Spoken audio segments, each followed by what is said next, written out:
The thing destroyed the front bumper, ripped off half the rear bumper, and the right skirt was gone. I didn't even find it. This took me like 4 years to put together. Like, we were scraping pennies to build this thing. I saw drifting on Forza, and I was like, that is the coolest thing ever. It looks like ballet. It looks like the cars are like figure skating. You know? Yeah. And I was just going and going, and then eventually I just start hearing like this like, boop, boop, oh no. boop. What the hell is that noise? And I get out, and yeah, the tire is just gone. It's shredded. There's like shards hanging off of it and everything. I'm like, dude, I gotta get this home. I got school tomorrow. Like, I'm 17.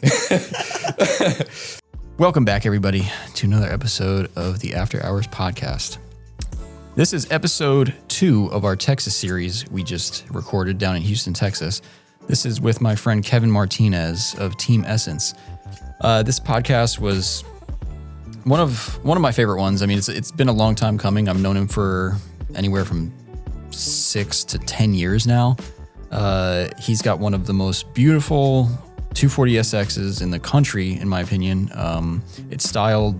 It's got the perfect 180 style to it. It's got BN Sports, Koguchi Power Hood, Ganador mirrors, TE37s. He's got the whole thing. So we pretty much go through his whole story during this podcast with how he got into drifting, meeting Jimmy and everyone else from Team Essence. And yeah, there was one point where he had 3 SRs, 3 different engines. Then he lost all of them. Then he went through multiple cars, this, that, the other.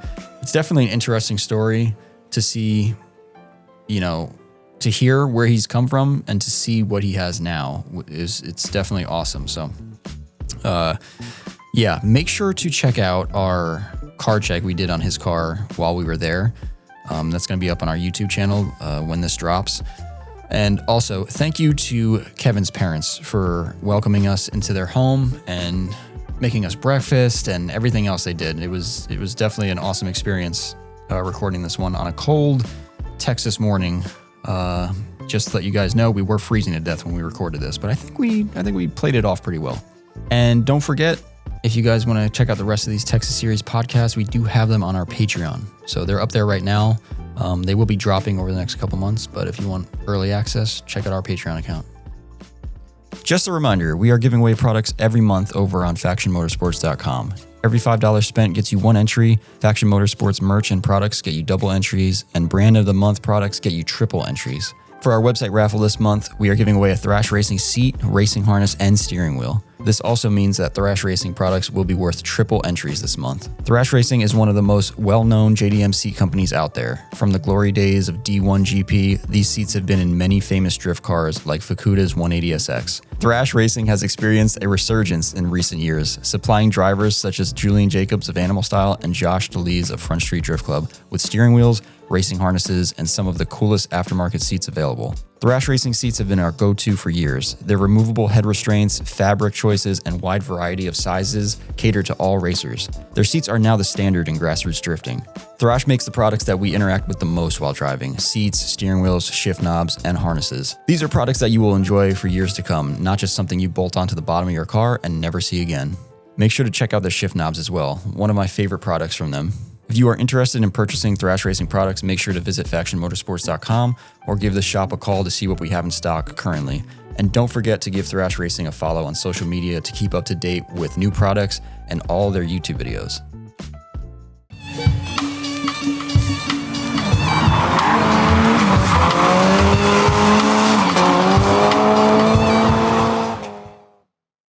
It's like, dude, what? Then why did you say anything? Oh, what do we got? Oh my God. Oh my goodness. Thank you. Thank you so much. Oh, wow. Okay. Do you want one? No, it's all right. It's all right. It's fine. Thank you. Holy Thank shit. you so much. Thank you. This is sick. We got to come back. What are these? Is it eggs? Yeah, it just looks like eggs Ooh, it and smells pretzel good. buns. God damn. If I had to. Are we hot now? Fuck. Oh, wow. We just got the food delivery. Okay, well, welcome everybody to the Faction After Hours podcast. We just did a little bit of like a rules explanation, I guess, with Kevin. But today we have another guest. We have Kooky Kev, a longtime 180 owner. Welcome, Kooky Kev. Thank you. Thanks for having me. Live audience at the studio is nuts. Wow. Dude, he's got the sticks. Thank you for driving all the way here. I didn't know that you drove 4 hours to be here. Yeah. That's like... Yeah, well, full-time student. I go to school in UT Arlington. The car stays here in Houston at my folks' house, and yeah, glad to be here. Dude, I think you mentioned that you're mech. Yeah, mechanical. But you also engineering. mentioned that we're kind of close in age. Yeah, So I kind of we wanted are. to get that out there because a lot of people don't do that. Yeah, And no. you're at the end of it. So you're about to finish.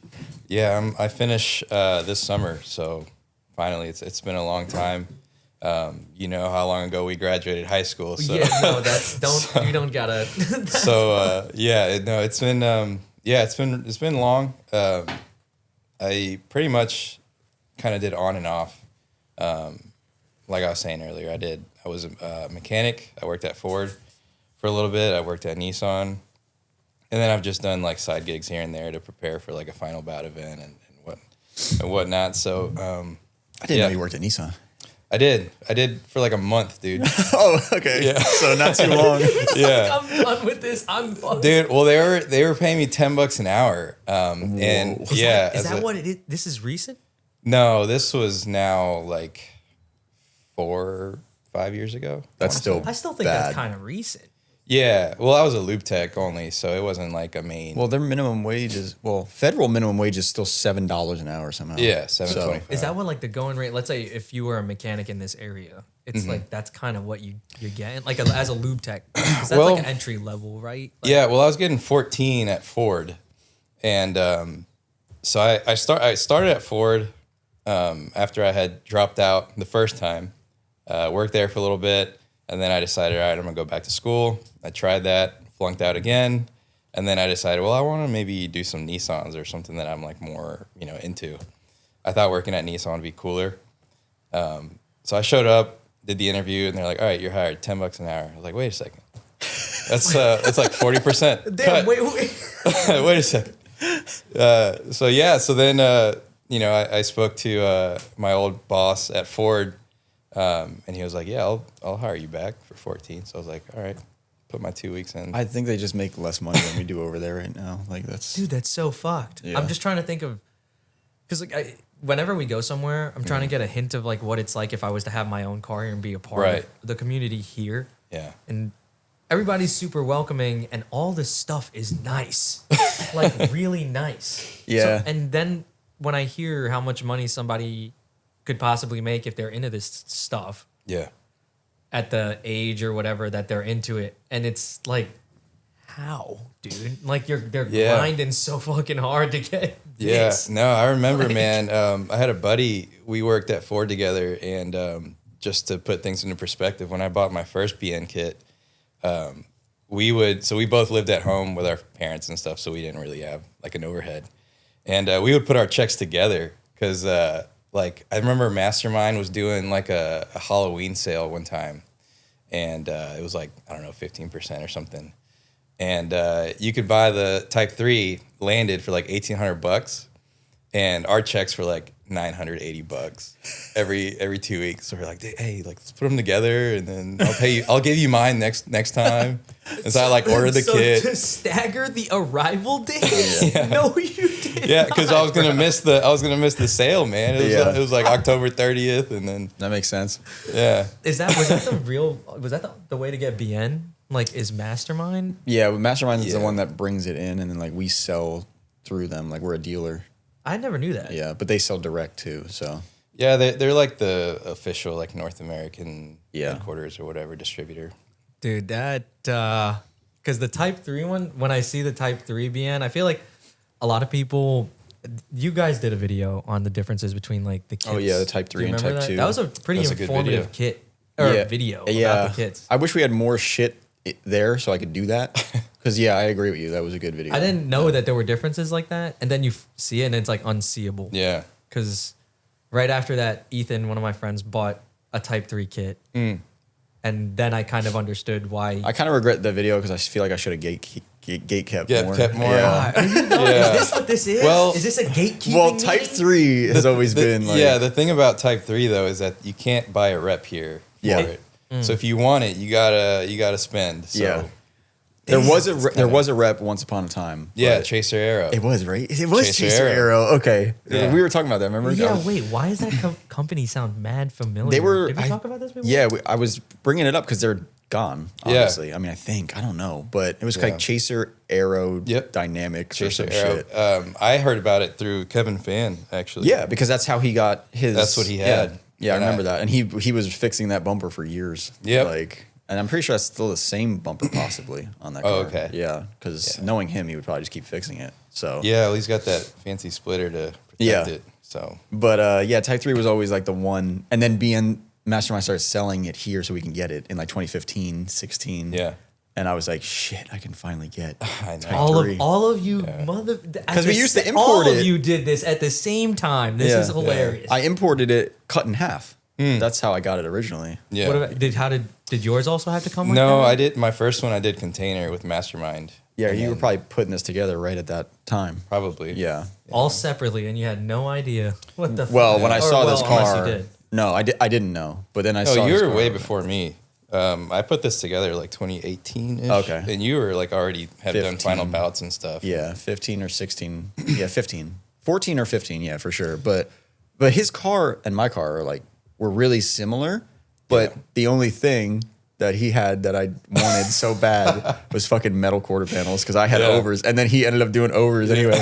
I remember messaging you. I was like, "Don't do it, don't do it." Yeah, and I was a big advocate for him. I remember making jokes and stock metal forever and this and that, like never cut, say no to overs and all that kind of stuff. Because I would get hit in the quarters all the time, and I'd go to a body shop and get it pulled out. And You're fixed. nuts. Yeah, No, yeah. This quarter got repaired so many times. dude.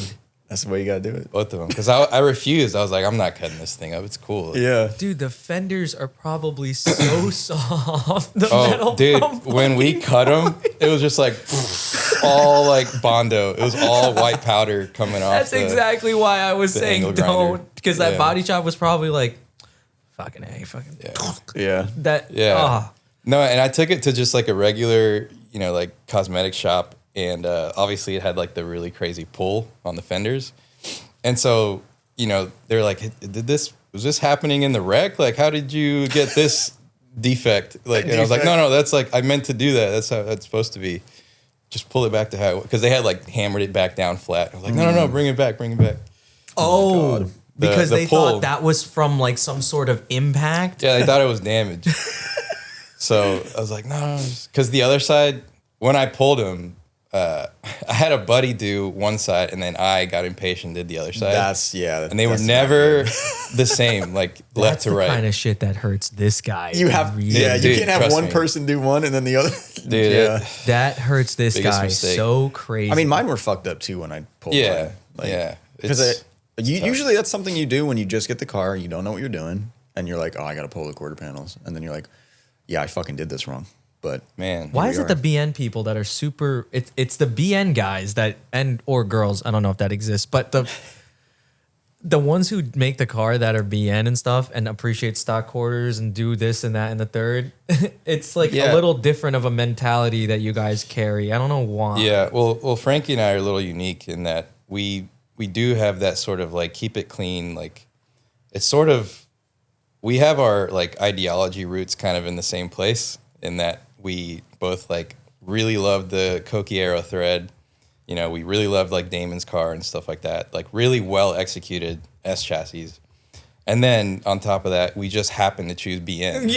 yeah, I like And so- big body kits and breaking Yeah. fiberglass. I think it's cool, like while drifting. Oh, Like, yeah. But I love the Koki 180 SX style. Right. It's the same shit. Right. Yeah. And you want it kinda to be like that. nice. And, Yeah, that level where it's not too much. I Yeah. think that's why the Type 3 looks fire in the front. Yeah. Since it is a big body kit, it doesn't have like, you have a lot of 180 magazines here on the table, but like it doesn't have like the vents or Right. like that. I feel like that would take it too far. You know what I mean? It stops right Yeah. there and it's clean. Yeah, there's definitely a line that I'm sure you know you can relate to this, but there's a point where you don't want to make it too nice because then you don't want to go out there and have fun with your friends because you're kind of skittish about it. But you don't want to go the other way either. So you want to have like something that's presentable and, you know, looks good, but you don't mind having fun with your friends. That's kind of nice about like it's tough. That fine line is it's a fine line. Especially with people like Logan that we did a podcast with. Right. You can tell he's very meticulous. He cares a lot about every aspect of the car. There's always like a fine line, like like Chris Cachese. I find him the same way. Like they're very anal. They want the car to be perfect, but then it's like, okay, now I want to go out and drift, and it's like we all know what's going to happen. Right. So, yeah. Early on, I was like that, and you quickly kind of realize like, oh, like you got to ease off on it a little bit if you want to have fun with the car. Yeah. And use it how you intended to use it. It's interesting though that like line, you know. Yeah. It's Not like many people tote it. Yeah. You'll like care about certain things, and then people are like, why do you care about that? Yeah. What are you doing? Your front end is smashed, and it's like, well, this isn't, so it needs to look good. Yeah. You know what I mean? But once it hits that line a little bit, like right now, there's a tire mark. Oh, I love Kevin's it. like, I love it. right, I saw right, it, yeah. and normal person might be like, oh no, like, what happened? Yeah. But to me now, I'm like, hey, this thing kind of. Yeah, I love when VN Sports has a fucking mark back there. Because usually the bumper comes off. Yeah, and it swings, and then that's self-inflicted. Yeah, exactly. What is so? How did you the bumpers hang so low that they just inevitably always come off, and just from hitting the ground. And so my bumpers have always just been zip tied on. They're not held with anything else.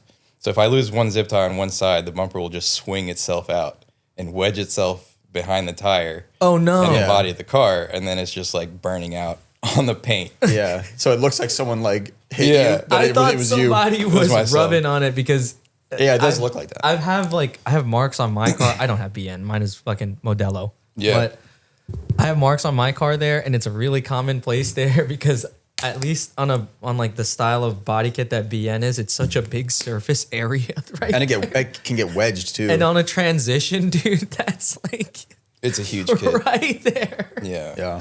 It's just I don't know. The zip tie thing I like because when it what is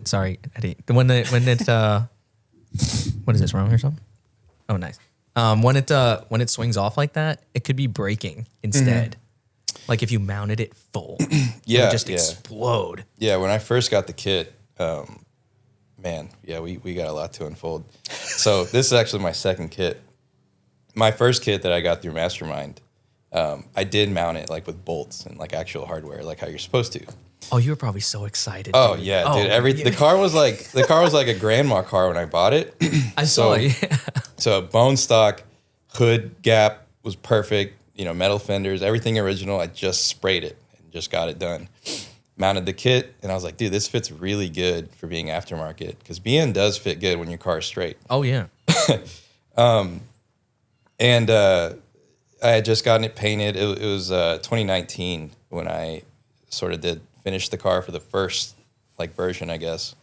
And like a week or two later, we were gonna go to final bout. I guess Gallery would have been 19. And I was like, yeah, I'm gonna drive it over to Jimmy's house, and then we're gonna leave from there. And, you know, have a road trip. It'll be fun. And dude, I pulled out, and you know, because Jimmy lives like across the city, so I got to take freeways and whatever. I get on the freeway. The thing's like so low at this point because I was just like, I didn't even know how low I really should have made it for driving. It was lower than this? It was way lower than this. I'll show you pictures later. It was undrivable. It was stupid. It probably looked awesome. It was crazy. Yeah, it was pretty cool. Imagine you just saw. I saw it. Like, I was that person that saw it at random. I was. It got there. posted everywhere. No, but you were at the gas station at Final Bout, and I was leaving like the hotel. I remember this. And I was driving down, and I look, and I go, I do like a double take. I was like, God, fucking damn it, that car is good. It was like perfect, and it was at the gas station, you know, like looking perfect. It was slammed. And then Frankie, boom, right into a fucking intersection. I think I pulled in because of BN Sports. I was like, yeah, you pulled in. Yeah. I did the double take, almost crashed that shit. So you're driving? So I'm driving, and it's like evening, so it's kind of like after sunset. It's getting a little dark, and I'm just kind of, if anyone with BN S13s or BN anything knows, like you're so, it's such a nerve-wracking experience to drive on the street because the thing's made out of eggshells, right? And so I'm just driving behind a car, and I'm not that close to him, but I'm kind of maybe 3 car lengths behind him, and I see him swerve, like just swerve out of the way, and there's like I don't know, it looked like a bumper, like the bumper cover to like a Camry or something, just like the plastic. And so I thought, okay, I mean, I didn't have enough time to get over because I had Gannon doors, I can't see out of them. So to turn right. to make a lane change, it's a whole ordeal. You gotta like lean over, look around, turn your whole head. Yeah. So I was like, I don't have time for that. I'm about to hit this thing. It's probably just like plastic. It'll just like bounce off and I'll be fine. Well, I couldn't have been more wrong. The thing destroyed the front bumper, ripped off half the rear bumper, and the right skirt was gone. I didn't even find it. East Coast Drift School, which is located in Englishtown, New Jersey, is a driving school that offers a more private and intimate environment for learning how to drift. Whether you're someone who has countless drift events under their belt or someone who has yet to kick a clutch, East Coast Drift School is a great place to pick up some seat time and improve your drifting abilities. Be sure to follow East Coast Drift School on Instagram. Feel free to message them directly for pricing and availability as well. You can find them on Instagram at East Coast Drift School. Chase Bays has been a household name in our industry for over 15 years now, supplying us with tons of fluid power products such as power steering cooler kits, oil catch cans, engine oil coolers, hydraulic handbrake kits, and of course, their dual piston brake booster delete kits, which fit a wide variety of vehicles. The core values of Chase Bays is function, simplicity, quality, and aesthetic. All their products are user-friendly and easy to install, while of course looking the part. The quality of their products has only increased over the years, and now with Front Street Drift Club being a sponsored team of Chase Bays, you can guarantee the products are stress-tested as well. You can check out Chase Bays' product and place your orders directly over on chasebays.com. And I'm doing like 70. I hit this thing, and I'm like, dude, no way. Like, That's the worst. This took me like 4 years to put together. Like, we were scraping pennies to build this thing. And, I just pulled over, got out of the car, looked at it, and just like, no way, dude. Where were you? Like around here? Yeah, I was on my way. I was on 290, the highway where you guys probably just took. He didn't even get to Jimmy's. Not even get Bro, he didn't even... He was about to start a trip. I didn't even get a quarter of the way there. And you said you were missing the right side skirt. Mm-hmm. Frankie saw that car from the left, maybe. No, I was going to say, like, how did I see this car? Or was Frankie who did this motion. This was way after. Way after. This was... Oh, okay. What I'm talking about is... the very first time the car came out, like 2019. Because I did see it. You saw it at Final Bout, which would have been 2021. Oh, shit. So you had Final Bout. revised. You saw it at 4. Okay. Yeah, you saw it at Final Bout 4. That shit was perfect, though. You lost the skirt. You didn't even find it. Yeah, it was gone. Oh, my God. There's a BN side skirt Somewhere. in the woods. Yeah, somewhere. No, someone probably ran it over like immediately. Yeah, damn. So I just pulled it over, limped it back home, put the car in the garage, and then just went to Jimmy's and we went to gallery and whatever. At least you still went. Yeah, we went and it was fun. But then I got home and I don't even remember if I might have had just quit my job. This is all sounding not great. It was not great. This sounds It like was rough. literally a shitstorm. It was like rough. I would be. Do you know what that? I don't know if anybody else has felt like this, but do you know what that makes you feel like? Oh yeah, dude? it was, the defeat It's feeling. such a low it was feeling. The fact that you still went to the event Yeah, that's what I was about to is say. a good sign. It's a good thing that you went, and I hope that it was still fun. Yeah, you know what yeah. I mean, but now Final you don't Bout. have your car, which fucking sucks. But Yeah, I think I wanted to bring it up, like drive it up there. But yeah, no, Final Bout, since the first one you go to, it's always like a life-changing experience because you see stuff that you only see on the internet and then you see it in person and you're like, oh, wow, like this is the coolest thing ever. Because my first Final Bout was Final Bout 3, 2017. And up until then, I was wanting to do like Koki Arrow and like just build the standard like cookie cutter 180. And then I get up there and everyone's got these huge kits that's on the ground and, big SR20s and everything. And I was just like, dude, I'm scratching all that. And plus, at this point, Koki Aero had started to go up, and it was so expensive. I remember you could buy full BN for like, I think it was like half of what it would have cost to like buy full Type X, like Koki Aero. So I was like, oh, dude, this easiest decision ever. I'll just Koki Aero went up that much? yeah, Like the OEM ones. Mm-hmm. Yeah, if you're gonna get the whole thing, you know what I mean. yeah. Like side skirts were like $800, and front bumper. I mean, with the lips were like $1,000. So Yeah, I don't. That's such a hard one for me because I do like Koki Aero car, but when I think of a Koki Aero car, I'm like, I just want to drive it normal. yeah, You know what I mean? Like Damon's car is like, I would just love to drive that. Around. yeah. I'm gonna try to move this mic real quick. It would be like it'd be like a street car, more of a D car for me yeah. because I just want to look at it all the time. Mm-hmm. But I can't believe BN was really the cheaper option for you. That's why you're here. Is it over $2,000 now for that shit? Well, I mean, it really depends on how you ship it. Yeah. That's where they get you, I think. This kit, I actually started going through Tweed, who goes to BN directly, and then he receives it, and I was having him cut him in half and just ship him. What is it, EMS? But they're not really doing that shit anymore, are they? No, Yeah.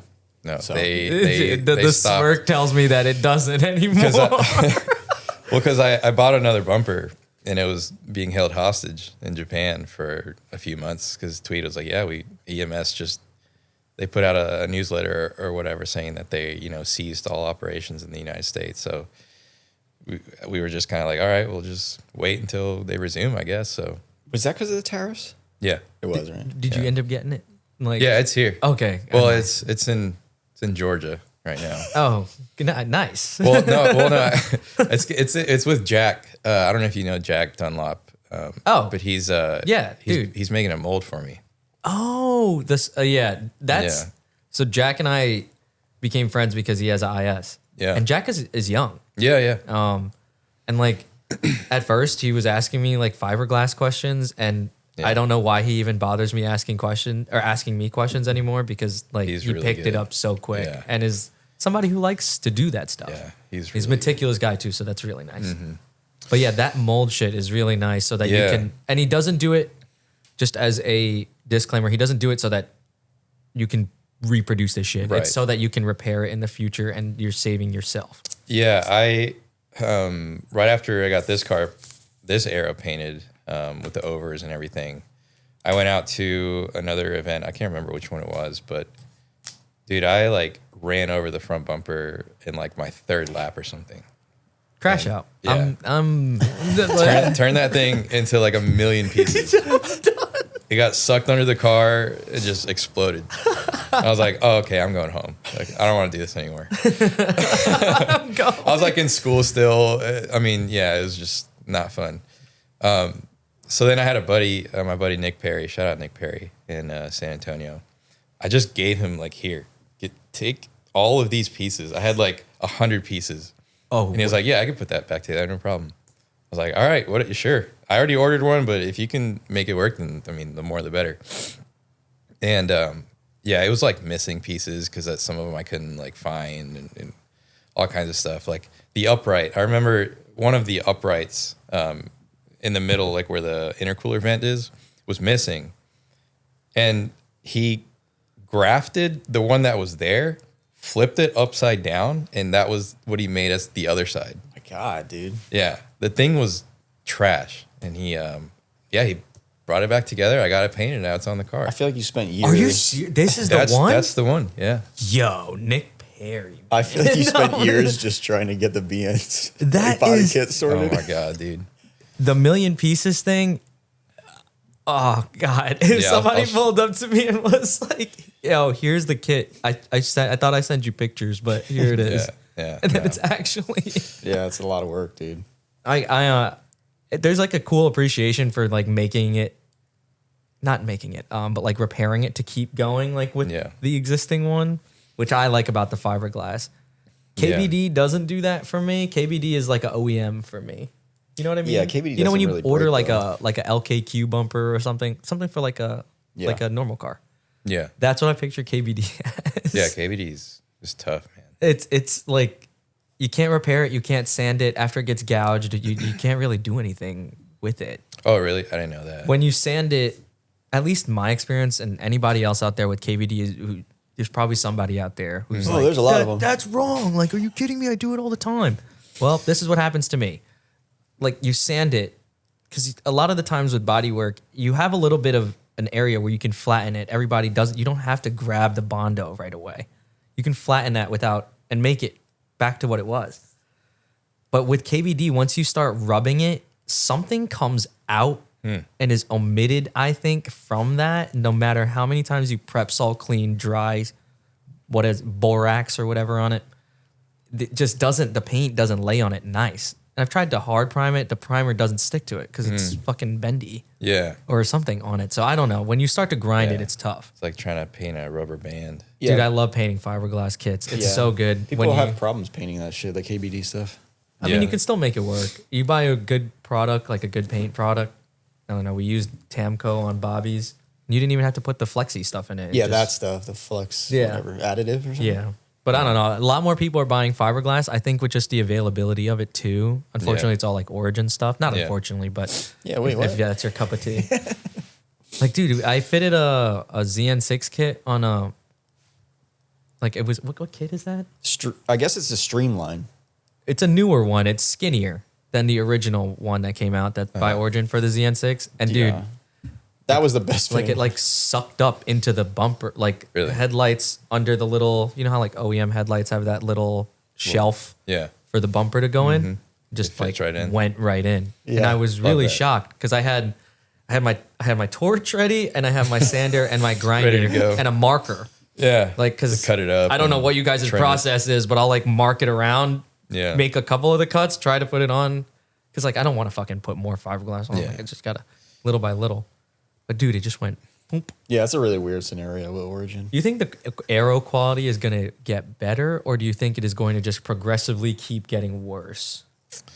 For what company? Just everybody? I guess like because I guess it really does matter what company, right? Because I mean, if they're using the same molds, right, over and over. That's the problem. To just print these things out, and those things have a shelf life. I mean, you can't just keep using it. Eventually, the nth kit won't be the same as the first one. Like there'll come a point where it's almost not even recognizable anymore.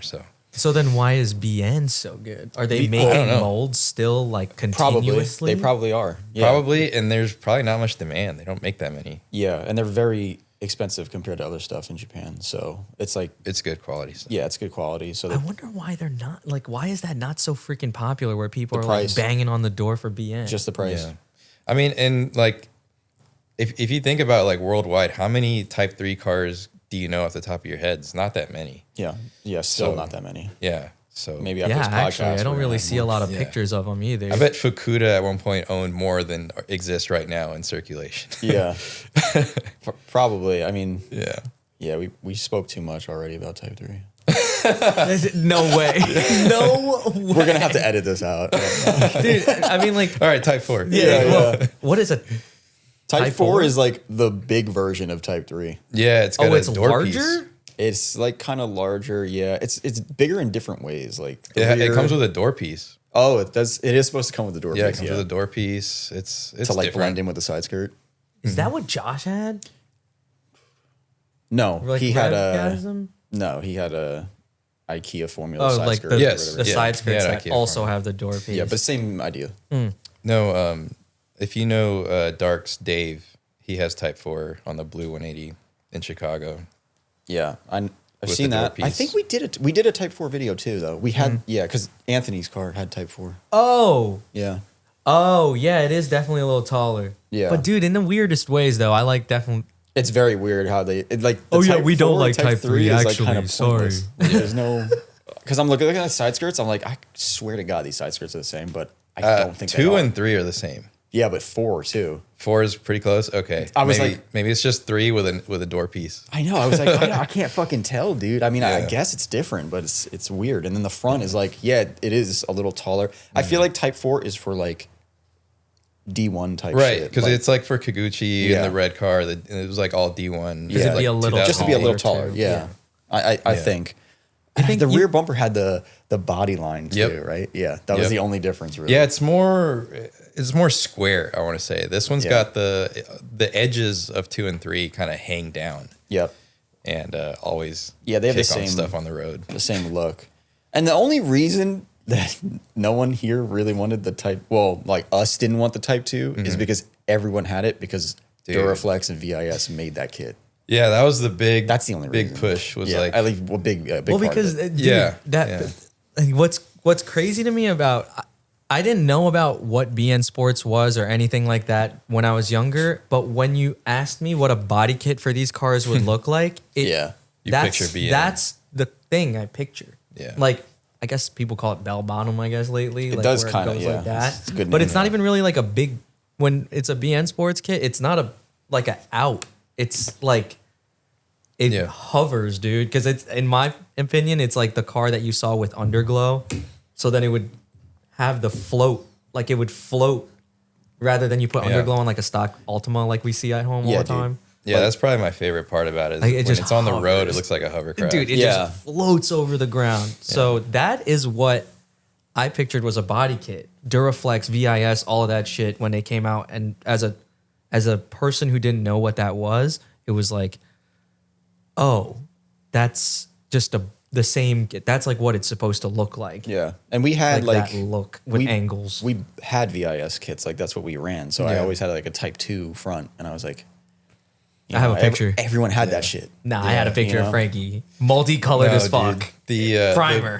The plan was always like Duraflex or VIS sides Yeah. and rear, and then just like Find your save the fu- yep. front, like protect the front as best as you can, because Yeah. you're not gonna get another one unless you wait 6 months. Damn, dude. So, Dude, my front bumper had so much Bondo. on it oh at my one god, point. my paint guy was like, "This is the last time. Yeah. I'm fixing this." Oh, So heavy too. Just yeah. like He was like, Yeah. I can't do anymore with this thing. that's our one buddy bought My second bumper.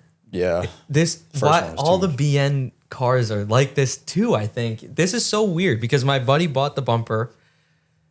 It was broken as fuck. We didn't want to repair it, and he's like, "Dude, we need to repair this." Yeah. and now it's fucking 50 pounds. Yeah.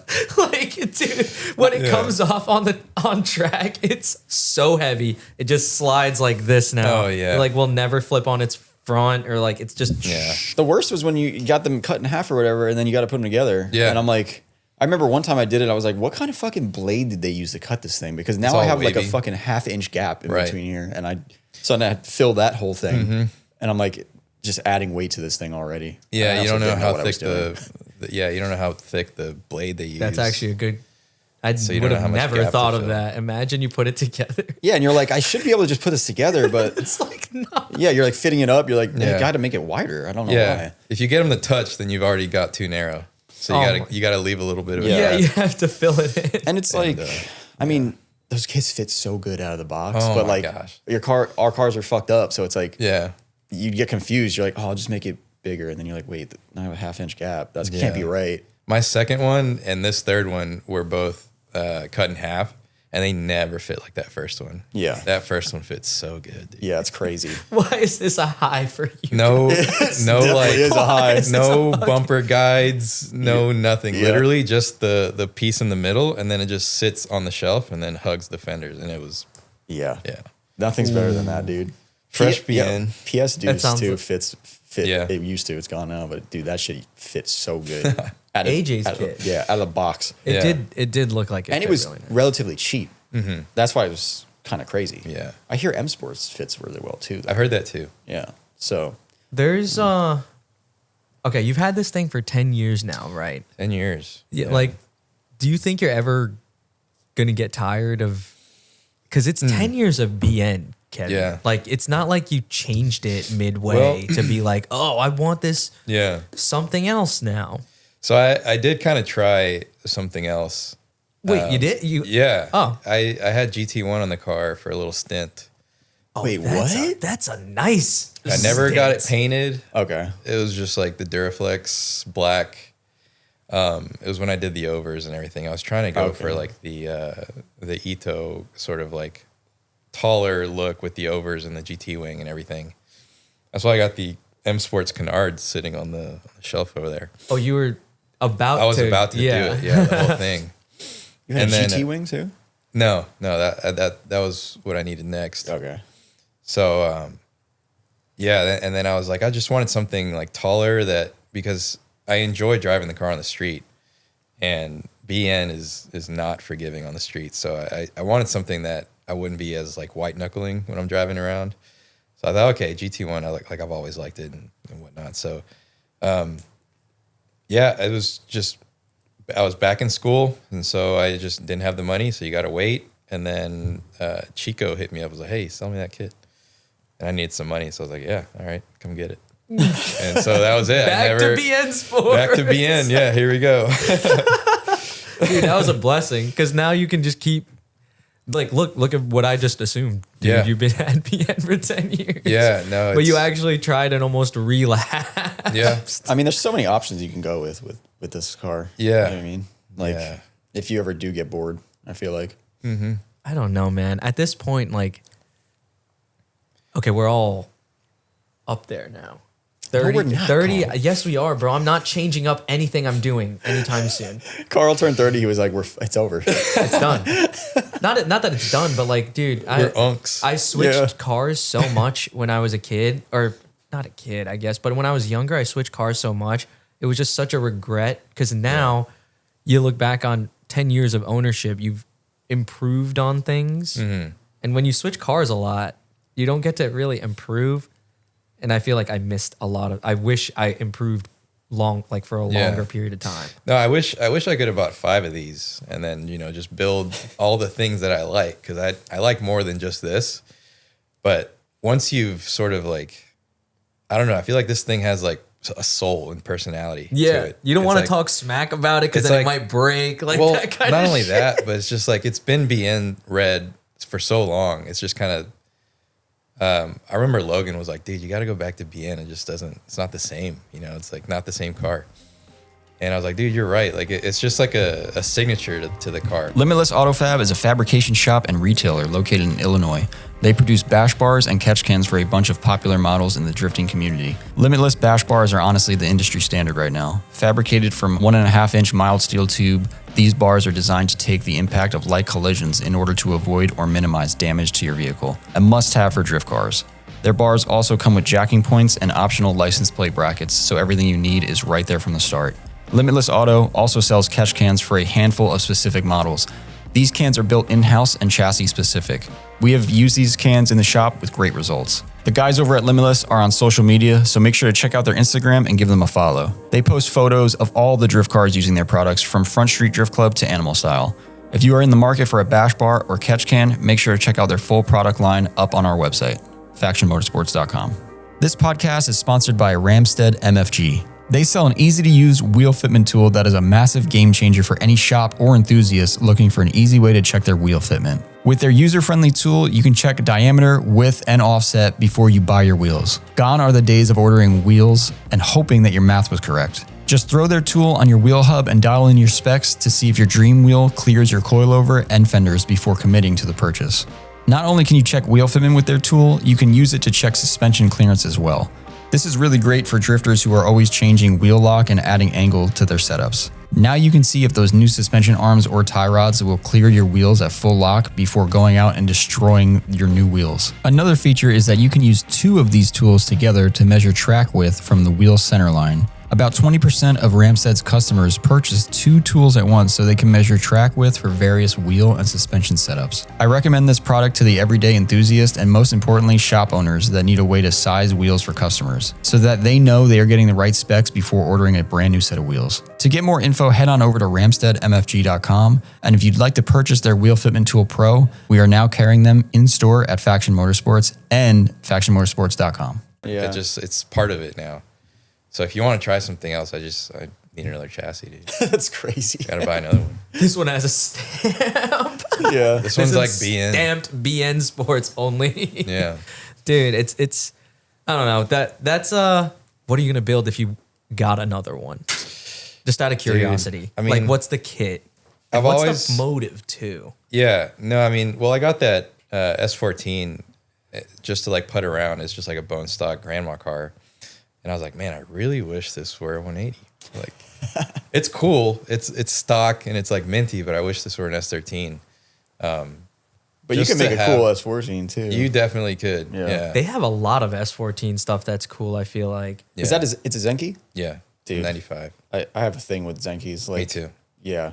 Just that Vertex kit too is. Dude, you're speaking my language. Yeah. Bro. It's Well, I almost mean, like- we like the same shit, obviously. Yeah, I was like, it's almost like you guys like everything the Yeah. same. Dude, Matt Power's car. Like, Yes. that, yeah. That, Or Danny Ressa. Power moves. yeah. That car's good, obviously. But it's Yeah, a little Vertex. bit more like. Yeah. Blitz 03, Vertex, eyelids, the whole nine. The eyelids on the Zenki I like because Me it too. it makes the headlight pretty much like an inch of viewing light. It's cool. It's like kind of like putting sleepy eyes. Yeah. Yeah. And On a like Zenki. the eyelids in general are just any car with dude, I'm gonna make eyelids for the Koya. I had this idea on the plane on the way What here. are you doing, bro? Why? I don't know. For the Sequoia? I wanted to make eyelids for Daryl's car. My roommate has could see that. has a SC3 or It's a but he Soarer. has a Soarer. Okay. And like you know like that middle light? What is that? The high beam or Yeah, fog? I it's don't know high what beam. that is. But I thought it was going to be weird because I would have had to make 4 eyelids. like I was like, damn, I gotta kind of like make this Yeah. whole thing to go in here. And Yeah, dude. I don't know. I lost. Which you also have an SC300 as well. Yeah. Yeah. You have a lot of stuff. There's a car show out here right now. Oh my gosh. Yeah. They line the whole street. Frankie was like, "There's a lot of cars here. You think these are all his?" I was like, damn, I can't believe he got all his buddies to come by so early in the morning on a Saturday. And Yeah. no, they're all his cars. It was just because when we pulled up, I made the assumption that since the 180 or the 13 was so Yeah. fucking perfect in the middle, I was like, dude, that was by design, Frankie. Yeah. You Yeah. did this by now. Yeah, thank you for accommodating us so well. Dude, no This is- problem. Yeah. I mean, I would have turned it around, but the car's dead. So I just pushed it out. Just rolled it. Yeah, we definitely got to do a video on this thing. I can't Yeah. believe that 10 years. Yeah, man. Yeah, it's been Is a it a long weird or time. good? Is it a bad or good feeling sometimes when you think about it? Dude, in a way, it feels like I'm just getting started. Because like we were talking earlier, I just sort of like have done I did it backwards. Like you're supposed to go to school, get the career, get a job, and then build the car once But you're like says on your who feet. though? Says who though? Well, it says, You know? Says normal people. Yeah. And so, like I said, I was a tech and, living at home. And then I built the car. And then, 25 comes around, 26 comes around. And I kind of looked and I was like, dude, I've just put the main life, like the main mission campaign, like on hold. And I've just been doing side missions the whole time. I need to like focus on life so I can buy a house and move out of here and yada, yada. So, that's really the main reason why I decided to go back to school.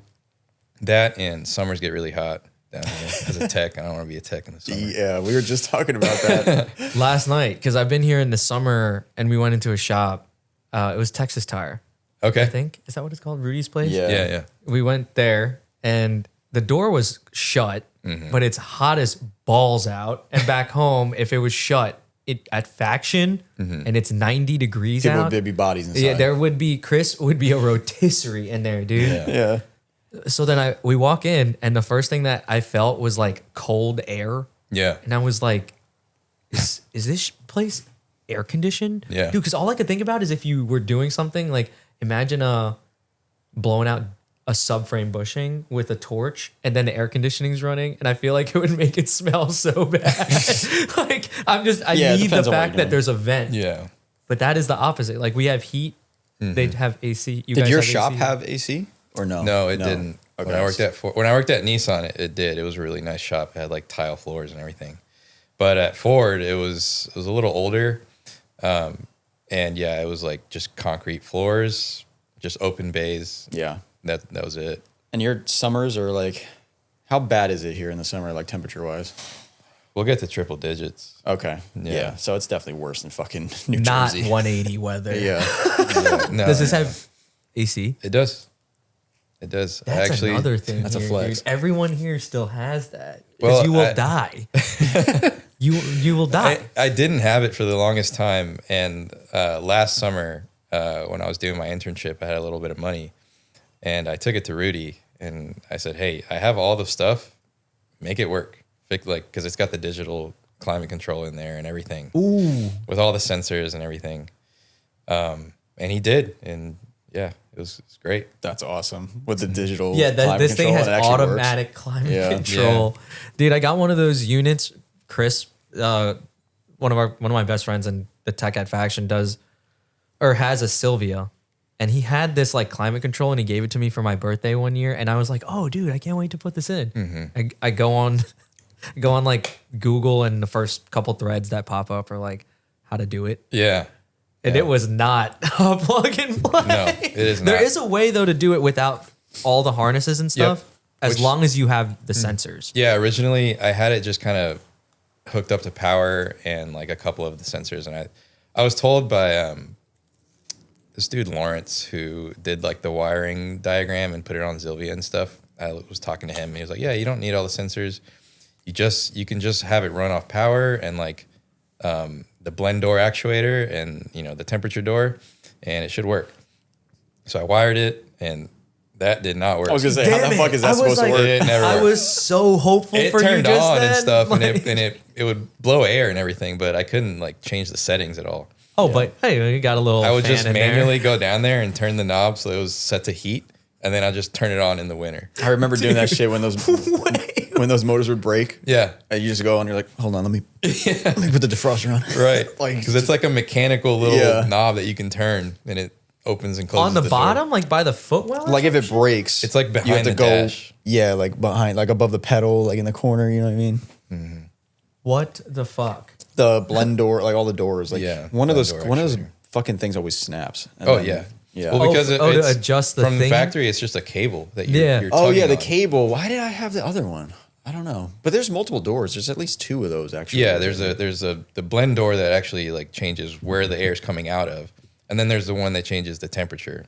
So I think mine with the cable was broken. I think that's what it was. yeah, Yeah, it must have been. my cable broke, and then that's why I was like, all right, I'll do the digital. When I Yeah. had the 3 years I know later. my technique was like, because I had a 13 once upon a time, and like I would like, there's a way you would hold the lever to change the temperature, Yeah. and you can't. I couldn't do it like too quickly, so I would just be like this a little bit, and then once it gets the threshold over, you can move it. Oh yeah, yeah. Something But, was like yeah, stuck. I always thought that was weird. It's probably the cable. Yeah, Yeah. I didn't Getting know any caught up. better, dude. I was like, my mentality was don't break this because I don't want to have to go find another one. yeah, But dude, I had an S13 in like 2014, yeah. and then just got out of it after a few years. This is my third one. Oh yeah, I was gonna. You So got- I was gonna ask, like, including how did the you 14? how did you get into drifting Oh in general? man, drift. I guess the shortest answer would be like Forza, right? When I was a kid, middle school, high school, you can't afford a car, but you can play video games. And I remember hopping in, because I was just into like Ferraris and stuff, like just cool, good sounding cars. And That's why you got a 180. exactly. Yeah. It's so- really the answer, dude. Yeah, and it's red. And it's red. And but I also did like the Japanese cars because I just loved how turbo sounded. And so my first love was R34, I think, like everyone. Yep. And you play with that in the game, and you're like, oh, this is so cool, it's so cool. And then you try to drift that, and then you see people drifting. And I remember the first time I saw drifting on Forza, and I was like, that is the coolest thing ever. It looks like ballet. It looks like the cars are like figure skating, Yeah. Like I saw people tandeming. I was like, I want to do that. Is that where you? That's where you literally first saw drifting, I think, or you probably saw Tokyo Drift or some shit. yeah, I must have, but as like a child when So it you came really- out. Yeah, so you don't really remember that. So it's really Forza. Yeah, no, because yeah, that movie came out. I was probably like 8 years old, maybe. So Yeah. Impressionable brain there. I mean, I thought it was cool. Yeah, that's what but it is. I didn't It's- know like what I was looking at. You weren't going to be like, oh, dude, that's a fucking HRZ and it's supercharged or whatever the hell Yeah. that one is. It's like Pro Charge or some shit. Yeah, But that's interesting. So So some people assume you're just into magazines or something off the rip. Or No, I've got a little unconventional way of getting to where we are now. I'd say because a lot of people do, like nowadays especially, you can just find that niche sort of style that you like, and you can have an idea of what you want to do before you buy the car, and then you just build it. But I went through all kinds of phases, dude. My first S13 that I bought, like straight out of high school, I like stripped it out, and I was trying to do the drift garage thing because that had What's just Drift came out. Garage? It was that Network A show with Ryan Turk and Chris Forsberg. Oh, where they you took were going to make it. Yeah, missile car. Oh. I was like, this is what I want to do. This is awesome. Dude, as soon as you said Network A, I was like, he's Yeah. not talking about like off seasons. No, dude. No, it's Or like the farm videos, dude. no, Those man. are I got like, dude, yeah, I got turked and all that dude, stuff. like, Damn, you were like an East Coast dude. dude, Yeah. what was about to happen there? Well, because you're like, okay, I want to do drifting, right? I want to see more drifting. So you just YouTube it. You just YouTube drift. And all you would get would be like Network A videos and Bloodmasters and all this kind of stuff. And you would never get like D1 or like option videos when you YouTube it. Yeah. Unless you typed it in Japanese or something, but I didn't know any better. So I was just, in high school. And I remember Ryan Turk had like this nice black one with a 1J. And I was like, dude, that's With the fat works on it That too. car was Yeah, sick. that was a really Yeah. cool car. yeah, you guys remember that? Yeah, that was That one was, I feel like, We see that shit at the track too. yeah, and Yeah. no, there's a clip of it like on Long Island somewhere. yeah. Oh yeah. And it just, I don't know, Turk was like crazy with that shit on YouTube early on. At least No, he was. that was the yeah. clips. Those are the clips that we would see. Because this is 2013, yeah, 2014. I'm like, this is possible. I don't know what Zilvia is yet. Yeah. I don't know like anything. Yeah. So I just know Forza, and I know I can't afford an R34, and a lot of people are driving S13s in this game. So like, let me look around, and that's what is like the sort of affordable. Like I was like, this is like reasonably affordable. I could probably buy one of these one day. And so yeah, that was what I like. My initial influence was like, yeah, the Network A stuff. And then I'd go to drift events. At the time, really all we had here was Lone Star Drift. And so I'd go to these events, and they're like Pro-Am events. I say it fit right in with what you were watching. Exactly. I was You like, found "Dude, this is exactly what you perfect. wanted. This is like this is sick. This is perfect. This is where I'm going. And then I think it was maybe my second one that I went to just like as a spectator. I saw this group over in the corner just off to themselves. And they had really clean, like low cars, and they were all like polished up and everything. I was like, dude, that's kind of cool. Oh, What's going on over here? And I go over there, and it turns out it's the Essence Garage guys. And from then on, it's just kind of downhill. Man, that's crazy. And who was Essence then? Essence was Jimmy, our teammate Andrew. He has an IS. And then Justin Rogers was like the big guy at the time for us. So it was that car specifically, I think Justin's S14 was what really kind of flipped the switch for me. Because I looked over at my pile, like rattle canned and all stripped out. And I was like, oh, this is not what I want to do anymore. Yeah. Like this is it right here. that I would not have even thought that you were going to take a even glance at that path. Yeah.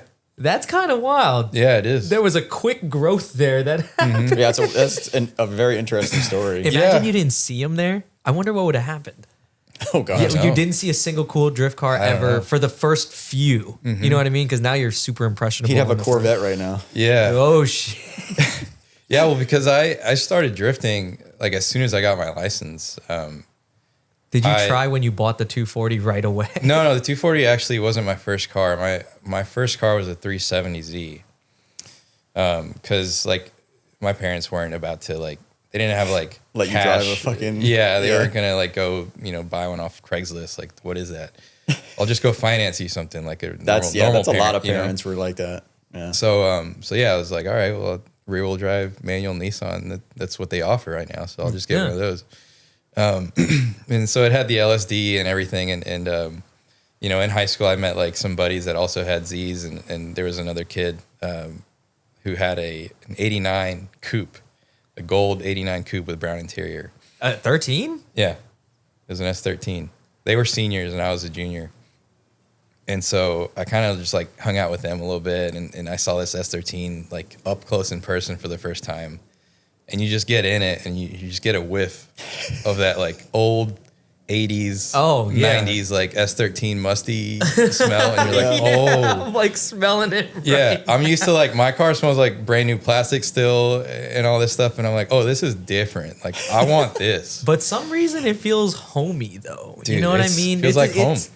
If it wasn't so cold right now, like, and you get in the car and it was, I know like what you're saying. Yeah. It's like a not super hot day. Like that is the most homey smell that isn't probably good. Yeah, you can't describe it unless you sit in one. Yeah, for sure. I just always think of like the door cards and the seats, like It's gotta be it. creating that smell. It's got to be it. The glue in there. Damn. So you didn't, dude, because like Yeah, did you like the Z? Did you because a drift the Z? 370 is kind of a nice car. Yeah.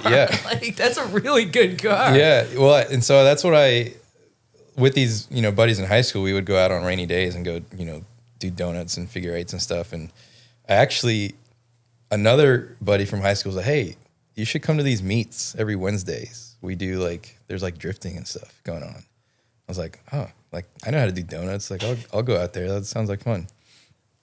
And so here I am with like this brand new thing of like warranty and everything. Yeah. Parents have no idea where I'm at. And I really hope this doesn't end in a bad way. No. It's fun. So we go to this meet. It's like at a JCPenney, and it's essentially a takeover. Oh, okay. Before that was a thing. Yeah. Right? It's just a giant circle with people like swinging like trucks and whatever. Shit. Yeah, like little. I was like, hell yeah, let me go in there and try something out. And I did, and it was great. Like I was like drifting actually, like on a, I wasn't just doing like spin outs. You know what I mean? Like I was actually controlling the car, and people were watching you. Yeah, and I was learning, and the thing's got like 19s with 275s on it, and I was just going and going, and then eventually I just start hearing like this like boop boop boop boop. Oh no! Boop, boop, boop. Oh no! Not the tires, bro. And I'm no. like, what the hell is that noise? And I get out, and the tire is just gone. It's shredded. There's like shards hanging off of it and everything. I'm like, dude, I gotta get this home. I got school tomorrow. Like I'm 17. So I get home, tell my parents, they're pissed. And I'm like, well, let's just go buy some used tires. Like it'll be fine. And that was like where I started. It was just kind of like out on the street messing around at this thing with my high school friends.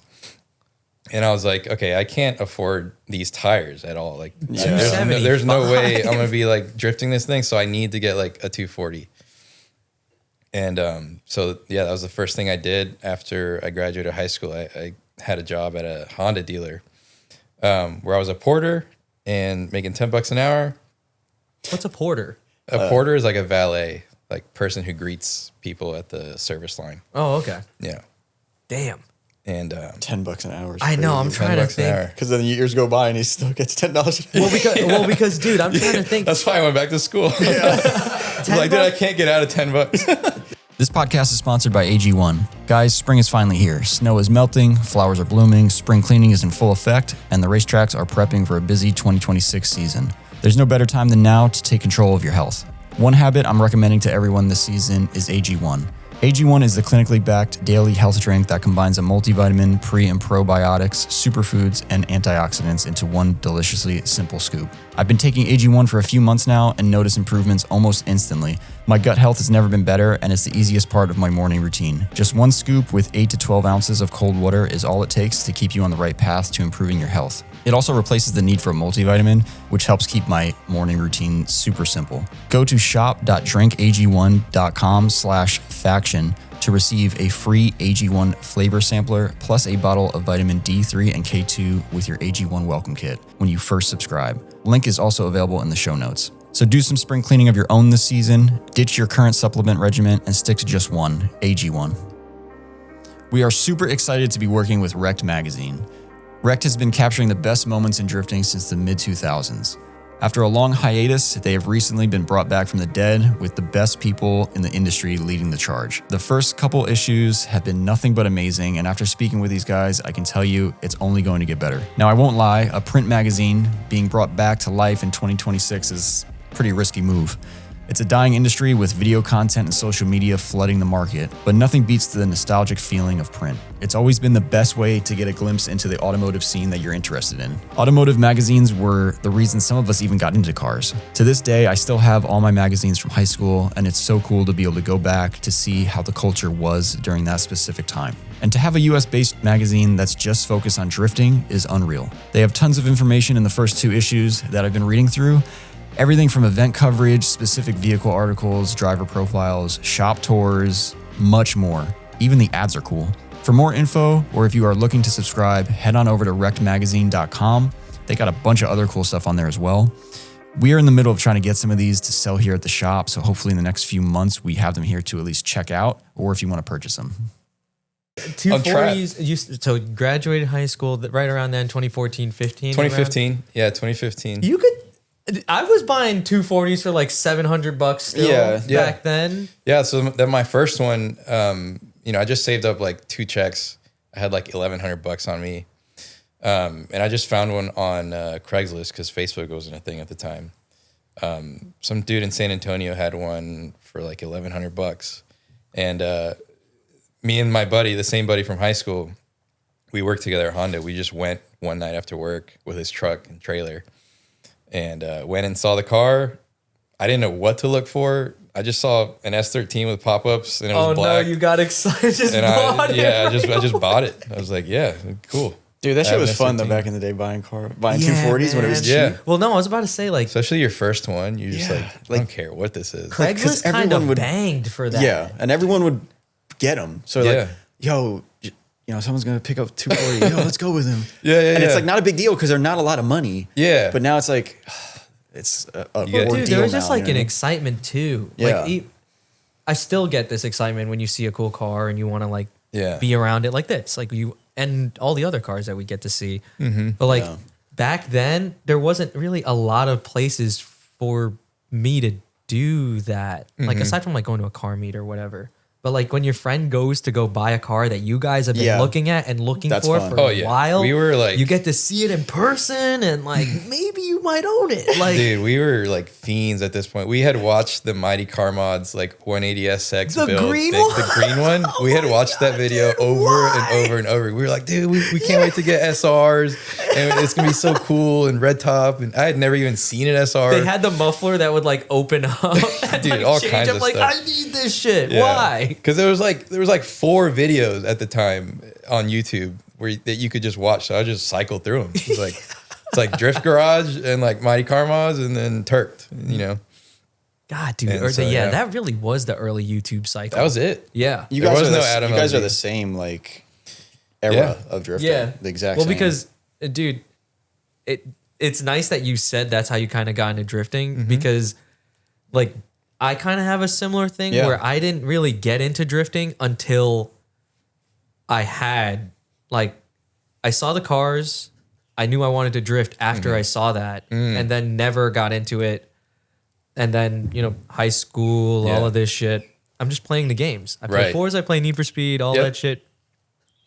And you don't really understand what drifting is or how it works or that it's even something that you can go do yourself in real life. Because, like, I just wanted to go to school. I wanted to get a job. I wanted to do this. Then after the school shit, I got out of the house. Like, I stayed on campus. Yeah. So now I had my car there. Nice. I had a Honda, and then now that I was away from home, I traded the Honda for an S13, and then that was it for me. Because I was discovering everything after the car. Like I was like, what is that? Like 16-ish, still around that area still. So it's like you Google it, Zilvia would come up. Yep. And then now I'm like, what is this? And then Chris is feeding me information like slightly, and then you find people like Frankie, and then You need a mentor. find other cars like Frankie's cars, and then all of a sudden like this world is busted open, and then you have a fuckload of credit card debt, and it's like really bad. Like Escalated quick. it happened so. Oh my goodness. It happened so quick though, because like one blink of an eye, that little adventure seems like it was so fast. Yeah, no, I feel like you need someone to kind of red pill you. Yeah, no, down the please. rabbit hole. Yeah, And then you're like, oh, okay, this is. Yeah, this we is all really cool. know when that moment was Yeah. for ourselves. I feel Absolutely. like. dude, I had my Integra Yeah. for a little while. I see the time I'm talking about when Frankie had unpainted rep arrow. Mm-hmm. Dude, Chill out.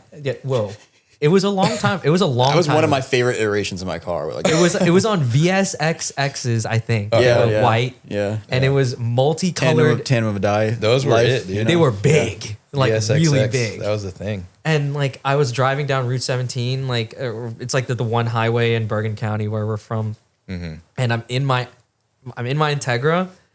I see this thing, and it's really low and really wide, and I was like, "What is that?" And then disregarded that memory for years. Like I forgot that existed. I don't even know about this. It was our first DM. I literally sent it to you, like You remember. somebody was like, I remember weird shit like that, but like somebody was like, dude, because I showed this picture to somebody, like I was like, dude, look at this car I just saw, and they were like, oh, that's Frankie Bovino. Mm-hmm. So then I just sent it to Frankie on Instagram, like Wow. early when DMs were new, dude. Yeah, yeah. Like down in the DM, the song was out. Yeah. So like that was I saw it, hid the memory for a little while, and then it just like came back, and now I'm here. Yeah, man. But it was on its nuts. Like again, it's like what you picture a body kit to look like. Yeah. So I just thought that's what they all looked like yeah. for the longest time. I mean, Yeah. that is like, if you're going to have an idea for a body kit, like you're saying, like when you think of a body kit and a 240, like that is the one. That is kind of the one. That's the one it should be, honestly. And it's Yeah. just interesting that like, I don't know, all the paths you can possibly take, and now we're all still happen to be here. Yeah. Like Yeah. Yeah. that's been a while. I think we cut your story off though. So Yeah, you- so yeah, my anyways, bad, my bad. that- I think it was me. I fucking went on a Yeah, tangent. dude, no worries, man. Did we? Was that a tangent? I think I We're- did. Yeah. We're on a S13 number 1 still. Yeah, so I bought that thing, $1,100. I just scrapped money from working as a porter. I get it home here. It's like, because San Antonio is like 3 hours away, and we had work the next morning. Yeah, that's why we went on a tangent. 'Cause we thought about buying 240s. Fuck, dude, because that's such a feeling. It man. really is. Like I could feel. I don't remember Yeah. the last time I had fun buying a car because like Yeah. it's such a I could feel the emotion. Like Yeah. just you're telling me the You've been story, there. and I'm putting myself in there. Yeah. like I'm you get out of the car at the same time. And you're like, Yeah. here it is. Yeah. All right, so you get this. So Fuck, yeah, sorry, damn you know, it. I go to work next day, come home, start looking at it, start tinkering with it, and I look at I for some reason look at the title I have, and I think I might have read somewhere like, hey, you know, if you want to insure or register a car, make sure the title has matching VIN to this and this. It's like, okay, let me just double check. The firewall stamp has one VIN. The plate is a different VIN. The title is yet another VIN. The sticker on the door is like painted over.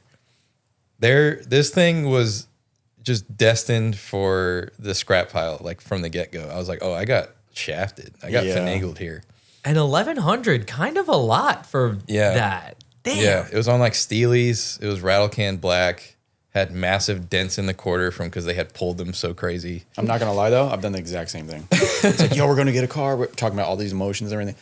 You go get the car. Yeah. Yeah, we got it. You bring it home. You Yeah. go to jack it up, and the whole fucking thing crumbles, and you're like, wait. Dude, it's an absolute piece. And then You you're have- like, yo, the Yeah. sunroof's aftermarket. What the fuck? you, is Yeah, this? you get, You know like, what I mean? such Like, you get a clarity. yeah, Yeah, Well- someone cut a hole in the roof. yeah. So what'd you do then? So, well, I was 18. I was like, I don't care, whatever. I'm just Yeah. gonna drive this thing and drift it, and drift garage and all that. And put an ISIS turbo kit on it. Oh, yo. I'm gonna put an ISIS turbo kit on it, and I'm Oh, gonna put no. like Awesome Tron 5000 knuckles Yeah, from MA Motorsport yeah. or whatever. I want to do all this stuff and square wheels. And Trump. and everything, dude. That's what the name was. Awesome. I know. Trump. Like, that's such a what's the guy who's at MA? That is such a MA type of name. Yeah. Dude, fuck it. We'll name it Awesome Trump. Yeah. Yeah. And so I just like immediately me and my buddy just ripped out the interior. It had like decent interior. Yep. It was all in there, and we just ripped it out, broke everything. Didn't take out a single bolt. We were like, dude, hell yeah, like just like the video. So cool. Dude, no, you're laughing, and we were all laughing about it, but that was probably so fun, dude. Yeah, you were making it happen. That's what we would do. Like We're like, the weight saving. Yeah, we'll dude, get some dry ice. This is what they did, so we got to do this. Yeah. And now you get to. That was like. But it like now looking back, like I'm so glad that was my first 240 and not like this one, because then I would have done it to a way nicer of a car. I like that thing for some reason. I never figured out why. It just like it felt like it had 40 horsepower. The thing was so slow, like something was wrong, right?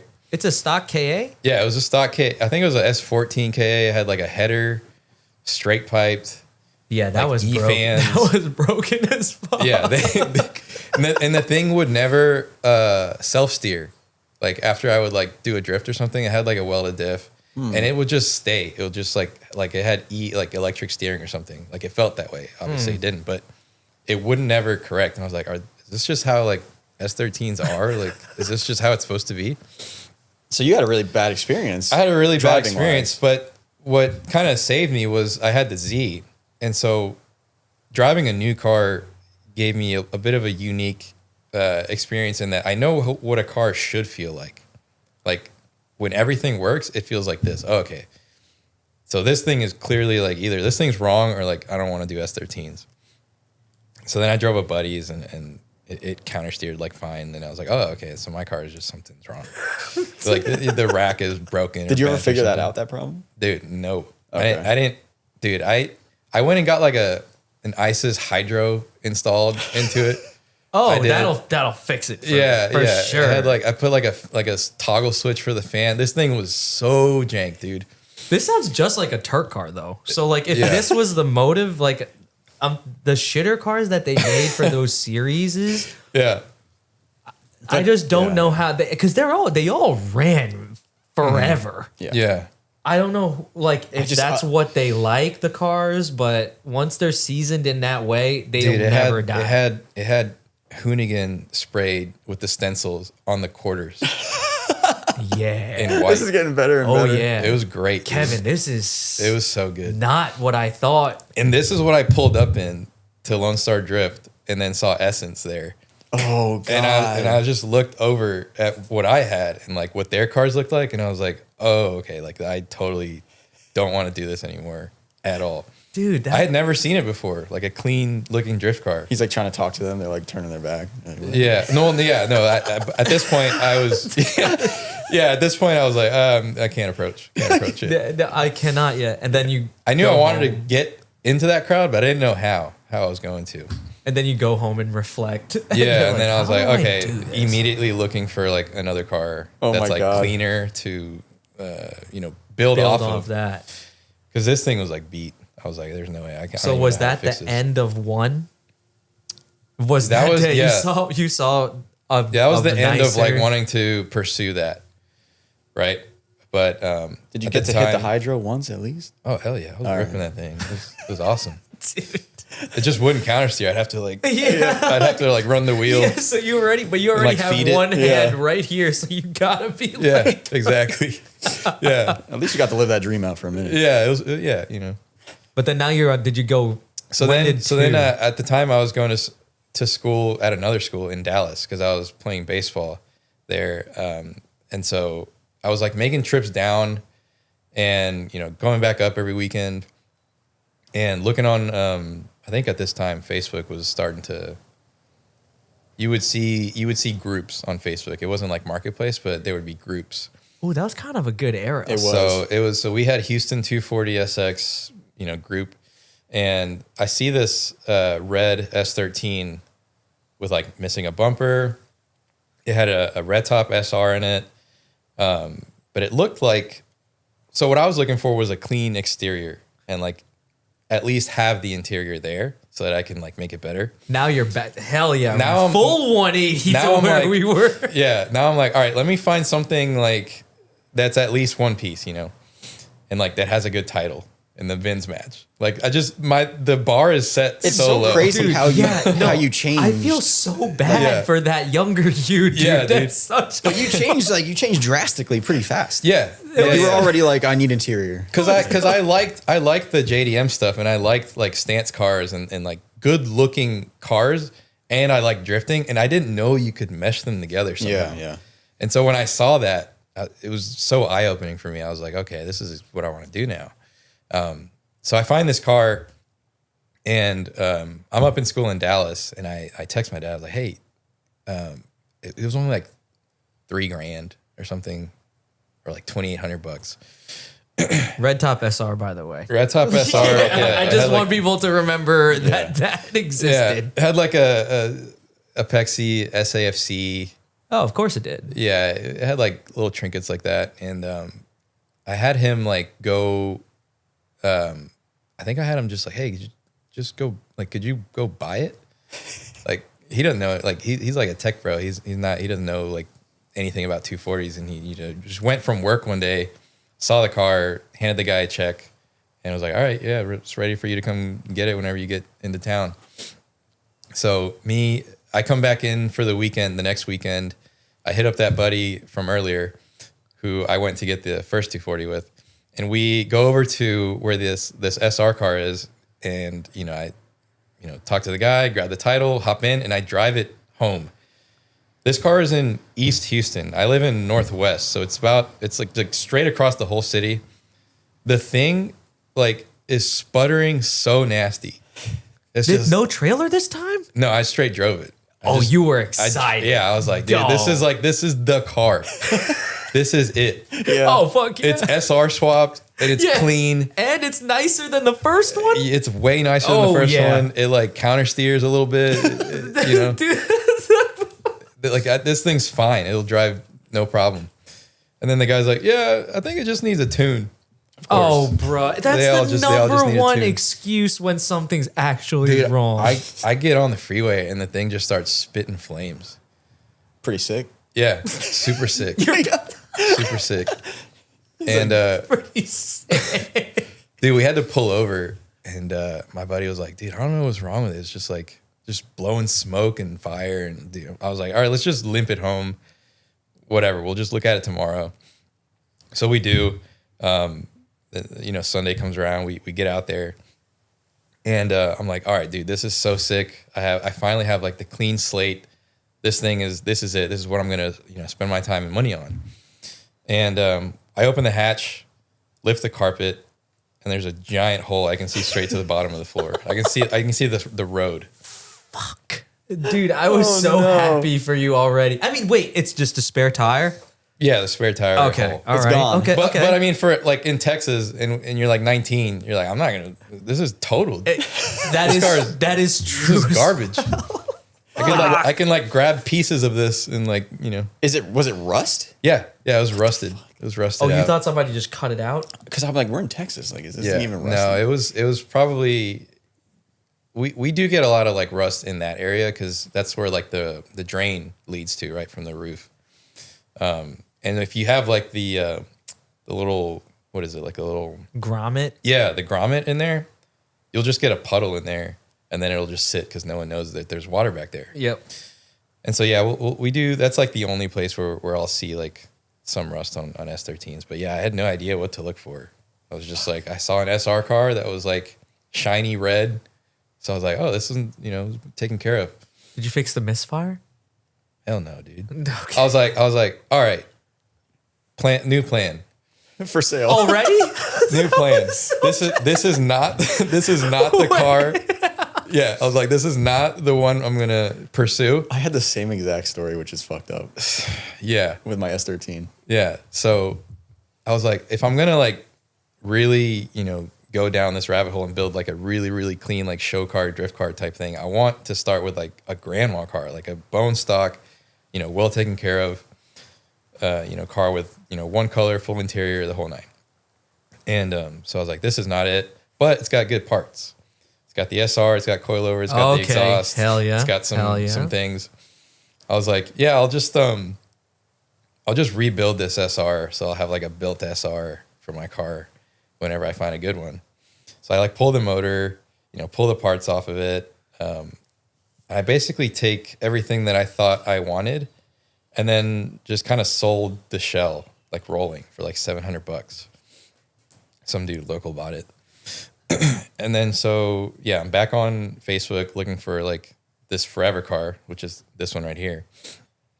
And wait, that was the quickest 2. Yeah.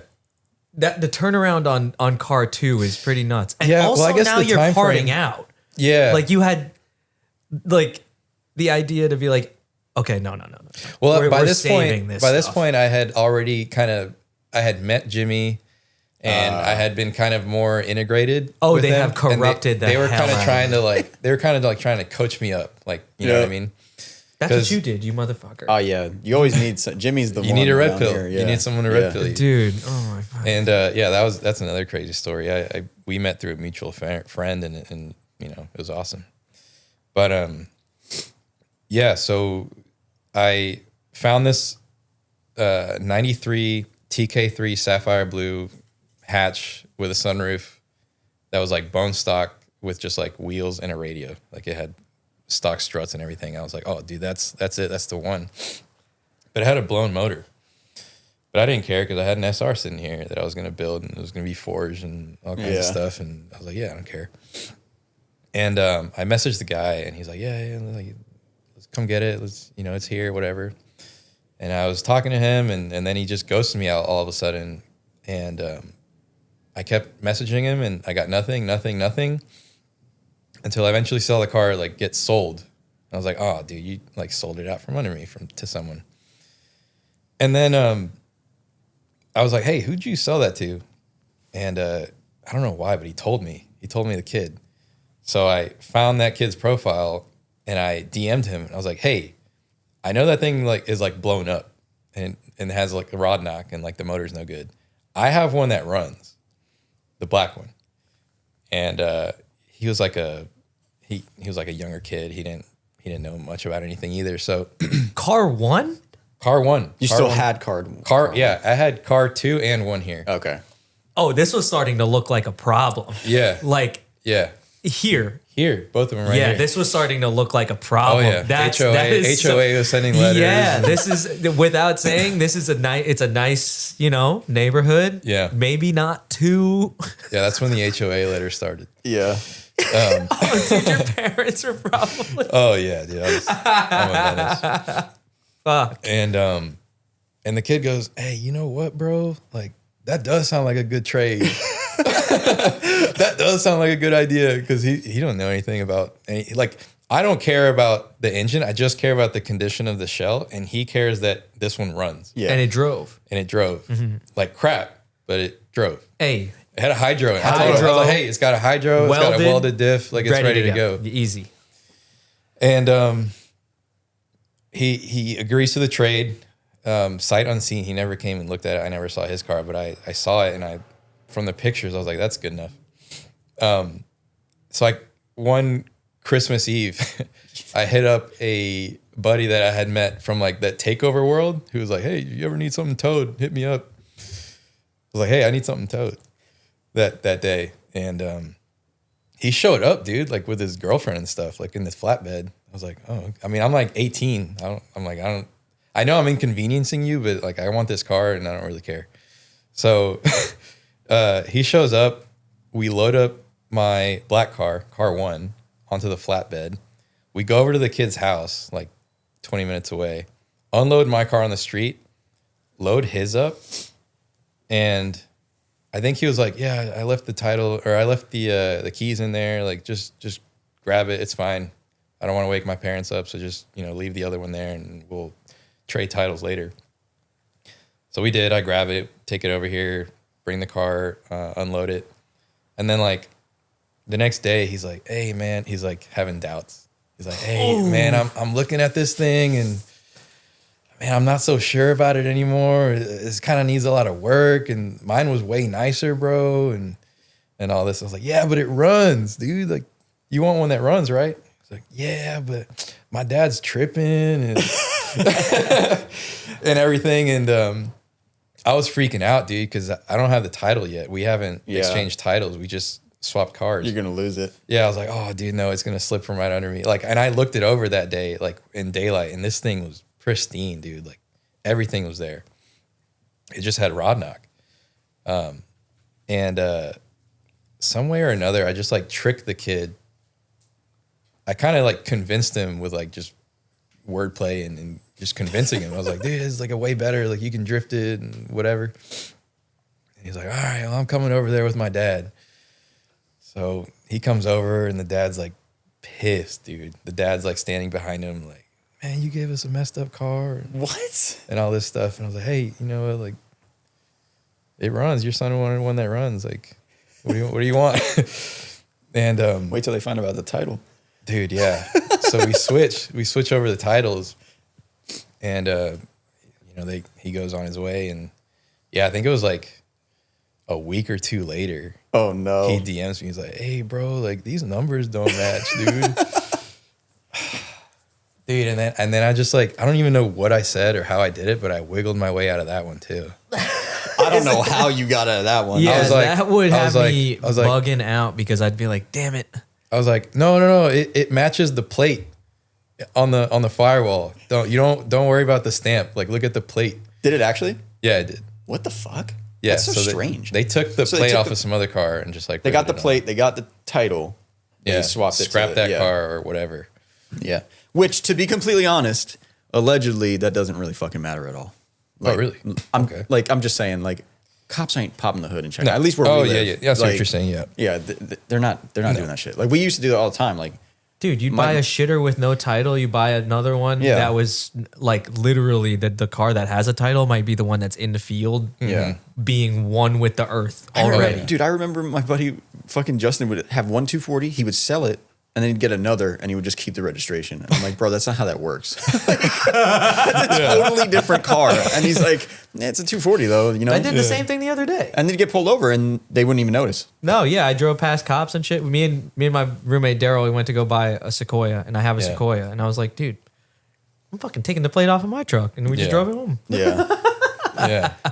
Like So that he was the most It's silly. not nerve-wracking ride home. So he finds out about the title, you tell him that, you get out of that. I get out. I wiggle myself out of that, and then we're good. He, doesn't hit me up again, and I'm like, all right, I'm in the clear. Like I got the car, I got the title, I signed it over. Or no, the kid before him, who sold it out from under me, bought it from someone who hadn't changed over the title yet. So the title is still like 3 names back Yep. in that kid's name, and that kid signed it. So I don't know how it works in New Jersey, but if someone signs it, like you have to go through with that guy. You can't like whoever's name is on the title is the person who has to sign it. Yeah. Yeah. Okay. Yeah.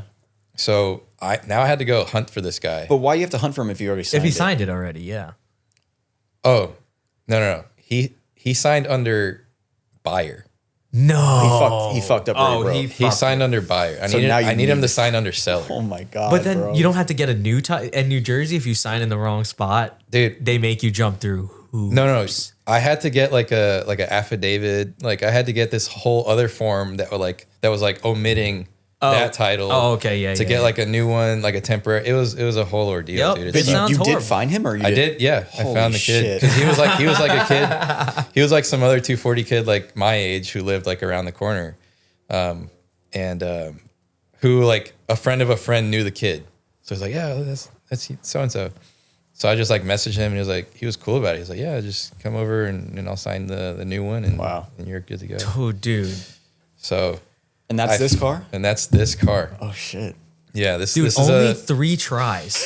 yeah, And this- the second one was a quick try, but the second one, is that the engine that you ended up? no.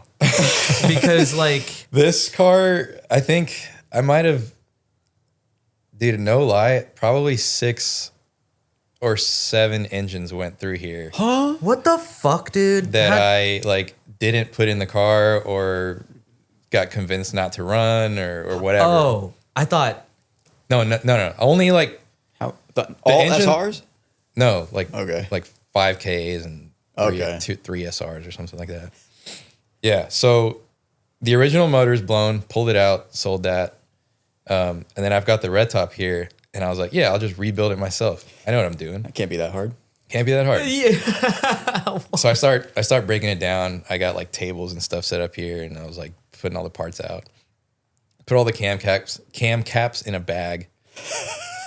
Set them aside. Oh, is that bad? He knows where I'm going with this. Oh. And I just keep tearing it down until I get to the bare block. And then like, you know, I'm like, all right, yeah, I'll buy cams and I'll buy pistons and valve springs and I'll buy the gasket kit and everything, and I'll do it. And then I don't remember who it was, but someone was like, hey, you kept those in order, right? Those cam caps? I was like, what are you talking about? He's like, yeah, those have to stay in the order that they came out in if you're going to put them back together. And they're not marked. They just have like I or E. Yeah. And so if you mix them, you have to get them like line honed. Yeah, you have to get them line honed again. And I was like, oh, okay. Like I don't know anything. I don't know what I'm doing. And I just have an SR that was running in a million pieces in my garage right now. And I don't know how to put it back together. So yeah, at this point, you know, Jimmy and all them, they're like, dude, what are you doing? Just get a stock KA, put it in the car, and just go drive, like enjoy it. So, man, to sum up, like, I don't know, 4 years of me like going back to school and back to work and back to school and trying to like get this thing to run and putting, you know, marketplace KAs in the car, and then they'd be blown up. I put a KA in here that was like blowing smoke when I like accelerated it. It would leave a cloud, like the biggest cloud ever. After you just bought it? Yeah, Swapped it in. Yeah, someone told me that, like Those a motherfuckers. buddy of mine said like, yeah, we just rebuilt it. It's good to go. So I bought it. It was like $1,000. Threw it in. I bought like a XTD clutch on eBay. Ooh, the eBay one. The red one. Oh, man. It immediately slipped because like I must have like not cleaned it or something Yeah, when I maybe, put it in. the flywheel or something. Or like the I didn't adjust the clutch pedal enough or whatever. I didn't know anything at the time. And yeah, it just billowed smoke, and I was like, okay. How long was that moment? I was like After you bought the car. It was like 3 years. What? Yeah. So you had the car here for 3 years working on it? Yeah. Wow. Yeah. Okay. I bought because I had bought like when I was working, instead of like fixing the motor and stuff, I would go like buy TEs. Or I bought Type X. I bought hell Koki front. yeah, dude. I bought like the red Zeta 2. Did you have a Zilvia thread? By then, yeah. By this point, yeah. By this point, I the first thing I saw was Damon's blog. I was gonna say you're the next Damon now. Like just putting the car. The first thing. Yeah. Yeah. Driveway. Yeah, dude. The first, It is the famous driveway photo that I see. I took one too from over there. Yeah. yeah.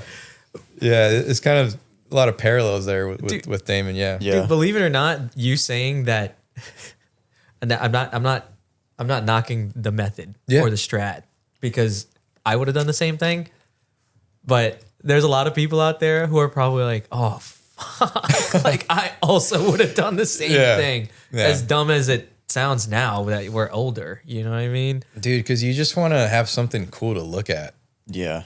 While in the meantime, like I can't drive it, and I want to like at least look at something cool and take pictures of it. And That's just funny because you could have fixed that cylinder head pretty easily. yeah, yeah, the SR. Yeah, so I ended up like selling that SR for parts, and yeah, it was cooked. So Then you got another KA.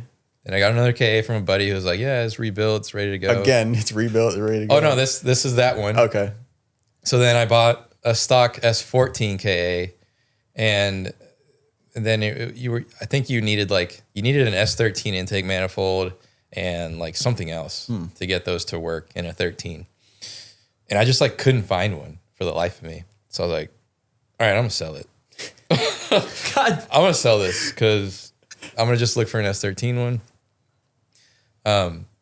And yeah, by then like I had met Damon and Jimmy, and they're kind of like telling me like, hey, dude, just get like a stock SR. Stop trying to like, oh, I guess I skipped a step here. Then I bought a like built SR in Kentucky that was like it needed to be assembled. Oh my god. But So I then was that's like- where you were before. That's exactly where I was before, but this one had the parts. Had the cam caps on the labeled. head. Now yeah, at this or one not, had maybe. them. They had. I was like, "Are they in order?" He's like, "Yeah." What do you mean? Of course they are. I was like, "Oh, okay, perfect." I was like, oh well, if those are in order, then Yeah, everything's Why gonna go would they smooth. not be? yeah. It had like pistons, rods. I was like, "All right, cool. Now I'll have like what I wanted to do originally." But you know, and we knew of an engine builder who we still use today, who was pretty good with SR. So I was like, "I'll just hand it off to that guy, have him assemble it, and that'll be it." So I ended up doing that. Paid the guy to assemble it, and had the motor here on that stand right there, ready to go. And Jimmy and Damon were both like, "Dude, do not run a built SR. Like, you need to have a stock SR is the most reliable thing." Because if you remember at that time, it was like you can't let the magic out. It was Yeah, like, you can't open it stock up. At that SR. time, dude, that is my mentality today. they're all expired now. Yeah, that thing is it just doesn't harder to hold anymore. find. Oh, Yeah. okay. Yeah, I guess it has been. They 10 all the years. valve stem seals It's are smoked on 2026. I thought it was 2019. I'm I sorry. mean, it was still even back then. It's like them. Yeah, they're still old as fuck. yeah, But it But just you had a better shot at one that was built by Nissan than by some whoever, you know. So, building engines is not. no, The it's thing is, a lot of people just throw them together. Mm-hmm. They don't have the right tools. They just use whatever they got, and then Yeah, and then people. it only takes one little thing, and then Yeah. it's gonna keep getting worse. And Dude, my worse stock and worse. SR got like 28 miles per gallon, Yeah, or like something high like that, where I had to be like, "Is this right?" Like, because Yeah. it was a highway trip. I just was like, "I'm gonna see how many miles I could get out No, of this thing." yeah, stock SR was like that was it. It was amazing. was So they great. did convince you. Yeah, they convinced me. What'd you do with the built one? I sold it. Yep. I sold it on Facebook for like $2,000. but you assemble. Oh no, you had someone assemble it. Yeah, I paid someone. I paid someone to assemble it, and then an importer here, who they don't operate anymore, but they needed it for one of their cars that they had imported, so I just sold it to them. So then what did I do? At this point, I had seen like the Ito video with the red car, when he's getting interviewed by Taniguchi, and he has an S15 SR, and it looks so cool in there with the little hump on the valve cover, and I was like, dude, I want that one. That one's cool. That was is that the extent of The, what the you knew little about it? hump on the valve cover is what it you looks wanted. it looks more muscular, you know? Okay. Yeah. All right. And the valve cover has a little like drop. Yeah, it's like it's the most desirable one because it's the newest one, and Yeah, you know, it's got like the whatever. So I was like, yeah, I want a 15 one because I want to copy this car.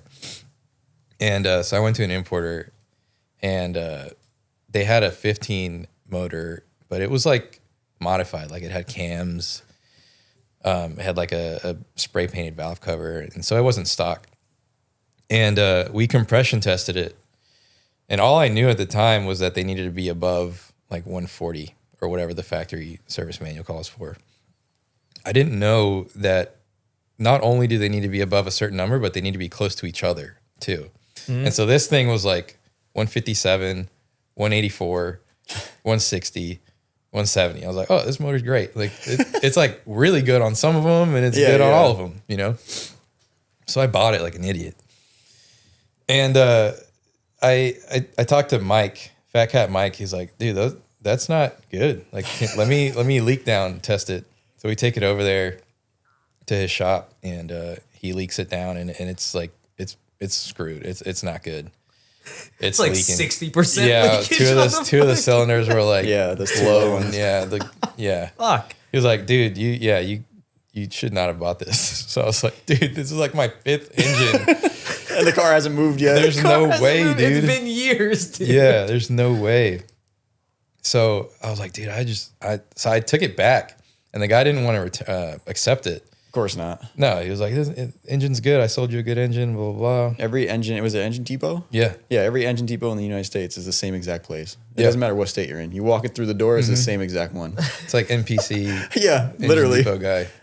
It's the Same guy. pallet racks from Home Depot, just with all the engines around it and on it. And they're just yelling at you that it's the same one. No, it's the same one. It's the same. Yeah, it's a good engine, good But I want transmission. that one. Yeah. So at this point, Jimmy was like at the peak of his part out, like, Oh yeah. phase. So he was parting out cars left and right. He would come across SRs like nothing. I was like, dude, how are you finding so many? He's like, I just Facebook, buy them, take them apart, sell them. And he had just bought a car, luckily, that had it was an S13, it was a hatch, that had a S14 Koki SR in it. And it had like the wiring specialties harness and basically like everything that I needed for it to be a drop-in, ready to go thing. From a driving car, we compression tested it and it was like 156, 155, 156. It was like great. So I was like, oh, okay, like this is it. This is the one. This is the forever one. Hell I finally yeah. just Hell found yeah. one. So I took my 15 motor and I think Jimmy was like, yeah, the guy said the transmission was bad on this one. So we just swapped the transmissions and I took mine back to the depot and paid the restock fee. Because he wasn't going to take it unless I paid the restock fee. Oh. Yeah. Okay. Yeah, it's the same How much trans, was right? the It's the fee? same trans. The fee was like 10% or something. Okay. That's not even that Something like bad. that. Like if you were to Well, it choose was a like loss, you know what I mean? $300 Pick your or something. battles or whatever. You were just at first. You were like, this. I was motor's so bad. frustrated. I was like, whatever. I don't care. just get it out. what it takes. I just found the good motor. I got this like turd sitting here. Get this out of here. I'll pay whatever. So I did. Got the motor from Jimmy's. It had like a sparkly painted valve cover. I just sprayed it black so it looked stock again. And I had like painted the bay. I was finally like making this car nice, and I had good, decent parts to go together. So I threw it in, and it works. It's like perfect. I was buying like all the cool supporting stuff, like the Greddy intercooler, Kazama catch can, the Apexi intakes, Z32 MAF. Damn. All kinds of like I'm super picturing cool that is stuff. like the coolest. I'm picturing if you were to drag over a table with all the parts Dude, on it, it it was probably was all awesome. Like the brand Fast new, Furious thing. shiny, Dude, yeah. Yeah. right-hand drive Japan. And like, this is sick too. You were that was such an uphill for you that this Yeah. is probably so light. yeah, now. this is like 2018 now, and I'm like, oh my god, dude, I finally have like an SR S13 after all these years, like one that actually runs and drives, because they had like RS enthalpy tune. It was like ready to go. We just put like a manual boost controller and a wideband gauge on it, and I was just monitoring that, and then I bought Deffies, and it just finally took off. I had something worth putting money into. What'd you feel like when you drove the car finally? I was about to ask, was that a good feeling or were Now you you still have a proper. Yeah, no, it 240. was so sick. I remember when it first started up, I had like a brand new Koyo in there, like everything was brand new, and just hooked up the fuel lines, put a battery in it, turned it over, and the thing just sputtered up, and it was just making that turbo whistling noise in the garage, echoing.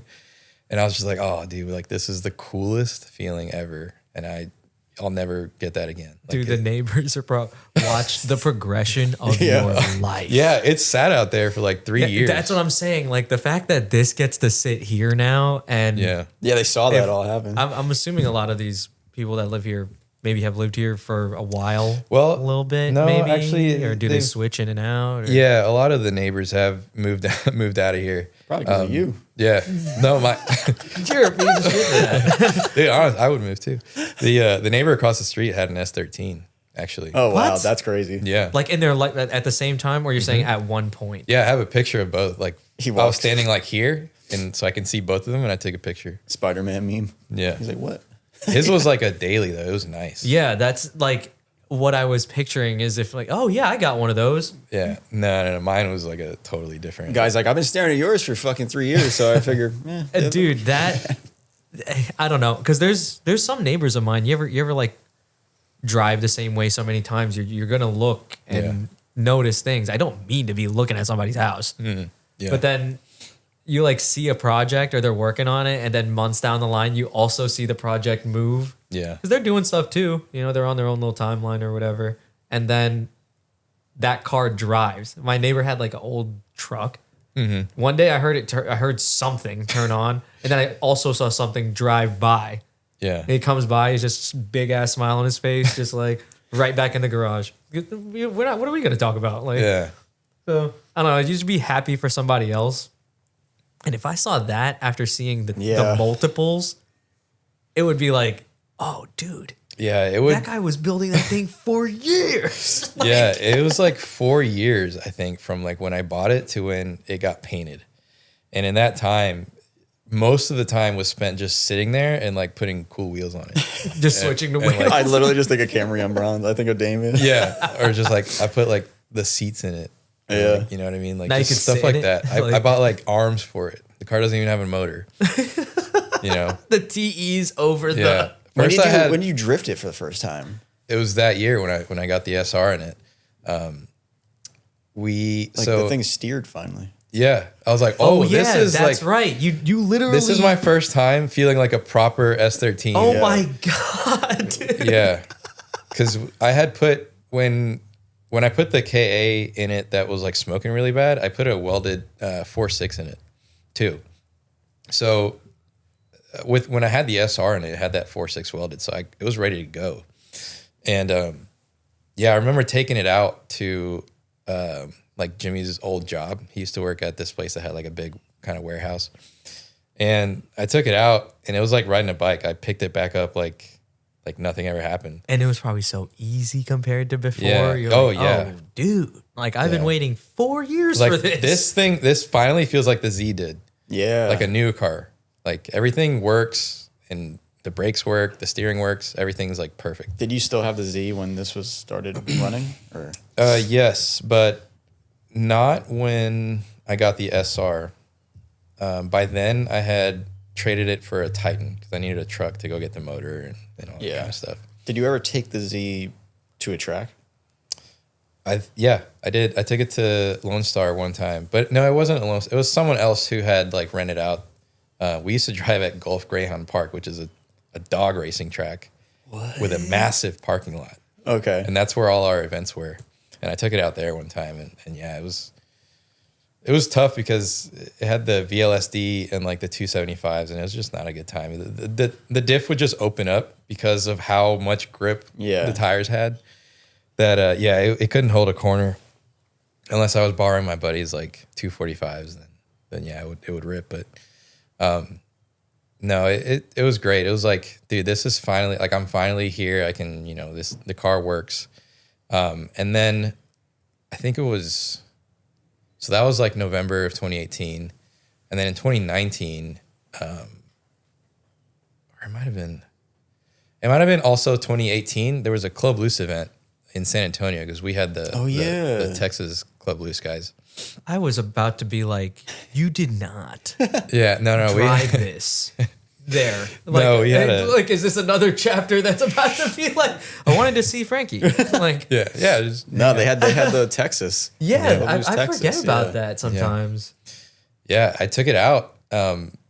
And up until now, like I had told Jimmy that I knew how to drift because I had practiced like in takeovers and stuff, and he never like, he was like, yeah, like whatever, you don't know what you're talking about. Cause I'd be in the chat and they'd be talking about like, oh, like when I do this, like it doesn't feel good, or like I keep spinning out because of this. And I wanted to be like, well, like try like this or try this, but I'd be talking like out of my rank, you know what I mean? So I just kind of had to keep my mouth shut and just kind of whatever. And then, I go to the Club Loose and, they do like the A, B, and C. I started in C. I think they just wanted like figure eights. I just immediately do like 4 figure eights or whatever it was. And then I go to B, and then I just link the whole thing like perfectly, like blowing smoke, tire smoke everywhere. Like it was sick. Geeking inside too. Yeah. Oh, this yeah. thing, it was like a T28 turned up to like 12 pounds. Oh, Like this it thing was was ripping. It was weighing like awesome. 260. Yeah. Wow. And the car was slammed. With the 4.62, so Yeah. you can like really be a part of this Yeah. experience, right? Yeah, I drove it out there to San Antonio, which is like 3 hours. But yeah, that was like the first like real event that I drove the thing, and it was so good. Yeah. What did it look like then? It was still blue. It was like I had just bought XR1s, and I just rolled those things all the way down It had 17-inch TEs in the front, and then Jimmy let me borrow some white LMs for the rear. And the fenders were pulled, and it was just missing a front bumper.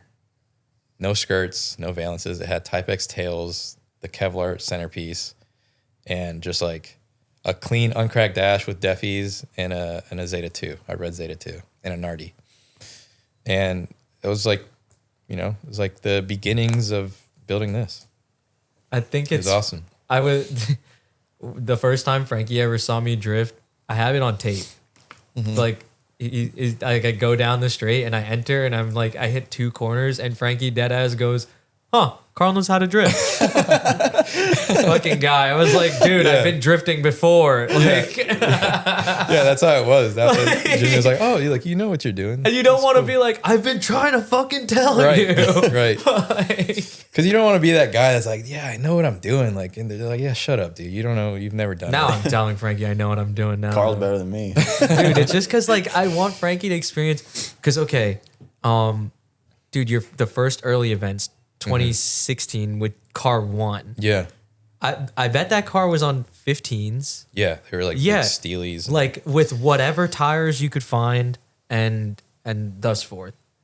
But now in 2026, dude, I want him to like feel like a Valino tire. Yeah, I never like, drifted on good tires. or like something where you Yeah. feel the car like fucking like. You ever drifted on a Kenda? Yeah, I think that was the Okay. last. I really don't know, honestly. Yeah. I might not have. He does not care. Okay. Yeah. He just wants to drift. Like that's because But now, now I care more about the tire because everyone's so like, right when I stopped was when everyone started like Front Street and everyone started caring. Getting fast. Yeah, and I just started like thinking about, like I remember I got good front tires. Yeah. I was Right. like, finally I That bought was nice the front formula. tires. Yeah, and then I was like, okay. Oh, I went to a 245 rear instead of a 235. I Yep. was like trying to fit something bigger, but it was still a shitty tire. I still haven't like tried a real tire yet. And I can't wait because I remember having no fucking grip Yeah. ever. And that was always the thing. Like I'm trying to keep up with people pulling away from me. Yeah, no, that was the formula for a while. Like I remember I would just, especially during the pandemic, like Westlakes were like $60 a Yeah. pop for a 225/40. And then I would just have like a pair of the Falcon RT 615Ks in the front. And yeah, like we drove so much 2020. We were driving once a week for like 4 months or something. Holy shit. Something like that. dude, because during COVID the spots were blown out. Oh, no. It This was at Speed Sports. Oh, so yeah, Okay, right. yeah. The owner was like, "Hey, no one's coming. Like, I'll do like a membership thing if you guys are down. Like, you just pay X amount. I think it was like Oh. $100 or something. What? That's crazy. Easy peasy, $100 dude. a month, I and you would could come love- up Wednesdays and Sundays. Whenever See, that's you what wanted. we fucking need at Club Blues. Like at Raceway Park in general. That's That would actually be really sick. not a bad idea. Maybe It was- more expensive, obviously. Yeah, but maybe not yeah. $100. Maybe. Well, Maybe the $150 a circumstances were month. Yeah, like you won't different. hit a month Yeah, that's smart where for, you don't go. for COVID Yeah. times. Yeah. That too. But by us, what ended up happening during COVID was like the cops weren't outside. Oh, yeah. So, and neither were the people. The cops were like worrying about the people that were outside. So the drift spots, like, dude, That's when kind of takeover started. that's really when it becoming a really, problem, the too. drift Yeah. spots were getting occupied by not just people who want to drift them, but then people who were trying to do takeover shit. So then that's kind of when it all started to go bad in our area. Yeah. Yeah. But at the same time, it was so good, dude. I just sold my 240 when COVID happened, unfortunately. And then I was like, damn. Yeah, I kind of skipped ahead, but 2019 I was still working at Ford, and then that was when I ordered the kit, I think like November of 18. And then it showed up like February or March or something. And no, I ordered it October because it was the deal. The Yeah, Halloween The deal. Halloween deal. And you combine Yeah. checks. Yeah, Dude, combined checks, and I got it in like February or March. And my buddy was a painter, and I had him paint it, and he wet it up. And on Cinco de Mayo 2019, I remember the date because it was Cinco de Mayo. That was when Fat Cats and Essence, we did like a private day at the Houston Police Academy, and that was kind of like where I like debuted the car. And I remember, no, I didn't tell anyone the color that I was gonna do. And Jimmy at the time had the red sedan, the R32 Yeah, yeah. on BN and I on love the that ground. car. Yeah. And I didn't tell him. I didn't tell anyone At all. at all. Damn. It was a secret. Hard. Oh, I love this for you. Fresh BN, fresh car. Oh, no love one's ever this seen for it. you. Yep. And was it the same color that he had? Yeah, Yeah, I thought so. Okay. yeah. We all did AR2, which is the Nissan S15 red, R34 S15 red. Dude, that. Oof, yeah. And what was, do you remember rolling? Did you? Dude, I pulled up and he just, there's like a video of it. He goes, "It's red." I get out of the car, he runs over and like hugs me and everything. It was such a cool, it was awesome, man. That's funny. Yeah, at that time, like it was really just like us, like Essence and Fat Cats, and we were just like hosting private days, and we were just going out there and driving and having fun. It was great. Dude, that was probably honestly a fun ass time. Mm-hmm. And like, Yeah, and then Final Bout came the next year, 2020, like February was Final Bout South. Because I remember, because it was just before the pandemic happened. yeah, I was like, when? We were first, right? We're always, we always go first. I think Yeah. it's because of the 'Cause of weather. weather, So, yeah. So we were like February, and it was our first time driving speed sports. Like a lot of people, a few of us, like Jimmy and Zach, had driven it like once or twice before, but totally new experience. So a lot of people were like really struggling, and I remember like that event, a lot of the Lone Star guys showed up and were just like going crazy on Facebook, like, you guys suck, and all they do is build like nice cars, and no one can drive. And yeah, that was, anyways. So they drive where? They drive like not around here. They drive somewhere else, right? No, yeah, they drive mostly. Well, they used to. The police academy is no longer a thing anymore, but it used to be Police Academy and Texas Motor Speedway up in Dallas. Okay. And some other big parking lots. There used to be an abandoned airport called Mineral Wells, where a lot of it would happen. That sounds awesome. Yeah. Yeah. I was just about to ask where it is now, because I did hear that HPA closed. So at least for Dude, yeah. drifting, they're using it for like other stuff, Yeah. for like Yeah. police stuff. Yeah, they like close it off to the public, so it's just for them. But them hating on you guys because of that's Yeah. that happens all across the country. Dude, yeah, it's the same conversation everywhere. Yeah. It's like the same shit. Like at Club Loose, they'd be like, you know, yo, if you just like raise your car a little, it'll be good, man. Right. And we're like, no. Dude, And it they're looks like, cool. Why not? It's like, because then I don't care about drifting anymore. Yeah. Just don't Yeah. tell them to go take a shower. Yeah. That's my favorite fucking response. Because I got red pilled. Yeah. Yeah. Like, because I'm trying to do something. But like it depends on the people, you know. Yeah. A lot of people, at least at Club Loose, like Hector and stuff, like they're like, oh, okay. Like they're like, they know that you're not going to change because you like the way it looks, you know? So Yeah, there was a lot of friction, I remember, in those days. It eventually just kind of fizzled out, and you know, we kind of hashed it out. But yeah, it was rough at first. I remember like a lot of drama and so all funny. kinds of stuff. just because the cars look good. Yeah, Look, man. it was like style versus driving, and Well, that was the thing 350Zs. when Final Bout started too. It was like yeah. they're like, oh, no one can drive up there, this and that, and I'm like, okay. I mean, I don't know. and now it's like Depends on what you care really about, good. you know. Yeah. Like a lot of people just care about the driving. Back then, a lot of people just cared about the driving. A lot of people didn't give a fuck about driving, kind of like me. Right. And then it kind of meshed over the last 10 years, I feel like. Now, a lot of the people that cared It's just really about the good looks now. they care a lot about the driving. And it's like, Yeah. yeah. Imagine the shit you went through, like that journey 1, 2, and 3, right? But imagine you had to go through it today. Oh, yeah. I couldn't do Like it. money-wise? I don't think I import a car could. No, now. not even money wise, dude. I'm talking about like, okay, you found car 3 that had the signed title Yep. off of another page, but then you happen to know another car through a friend of a friend of a friend. You were able to do this. Yeah.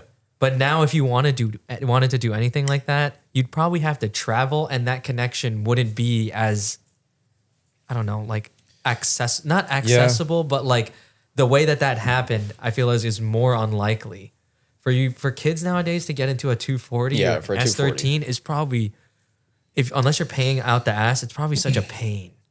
Yeah, you really have to get into it because you love the car. Like you just like, if you just want something to drift, there's way better options like today. Like I hope kids are having the same stories, but with ZN6s. You know, Yeah. like yo, we're gonna go get it. Yo, like that would be cool. Right. You know what I mean? Dude, If that still exists. I'm picturing if I was a kid too, like, because now the ZN6 has that presence. Kind of. Like people style them up and they look sick. Like Yeah. it has a presence where somebody may look at it and go, wow, I'm going to build something that looks like that. Because a lot of people can't envision right off the rip, which is fine. But then Yeah. you see one thing and then it's right down the slope. Yeah. Yeah. And No, that's what I feel like that opens that door up to, which will be awesome. once you see like a properly styled car and it just clicks in your head, you're like, oh, this is what I want to do. And you see a car that's like low, it's on some shiny wheels and it's out there drifting and it's just like, dude, that's attainable. You know Dude, what I mean? it's like even being around cars that aren't even necessarily the same as yours too, you just take stuff in. Yeah. And like just having even this conversation that we're having now, like I'm gonna go home from this and literally fucking be like, oh, okay. I kind of understand where I want to head a little bit better. And just, I don't know, it helps out. Like yesterday, the conversation we had with Logan, that guy's car is beautiful. It is. Like the color, the paint, and everything. And that's somebody who also takes really good pride in their work, just like you do with yours. Yeah. And like, I just really hope this shit don't fucking go away, dude. Yeah, Like, yeah. Yeah. No, I think there's enough of us who are just obsessed with these things too that they'll be alive for a while because unless they like stop making parts, I don't see these things going away. Dude, I don't think they're making parts for new cars. I think they're just making parts for old cars. Like, Yeah. didn't you say that the other day? Because, What were we talking about? Like the OEM stuff? well, like, okay, I had a friend tell me, like, I like when they work at a dealer, it's kind of nice when you talk to a tech because you could figure out what cars are shitty. Like, they're like, I don't really see those come in often. Oh, Right. that's kind of cool. It's a good car then. And like, I don't know, just where the fuck was I going with that? With the parts. Where the parts, or yeah, the parts that they're getting, they're never at the dealer. They're like always somewhere else. Yeah. And like, I feel like, wouldn't you want? Isn't that what that's for? Like, don't you need to have these parts here so that you can repair the vehicles that come in? But I just don't think that they're repairing them.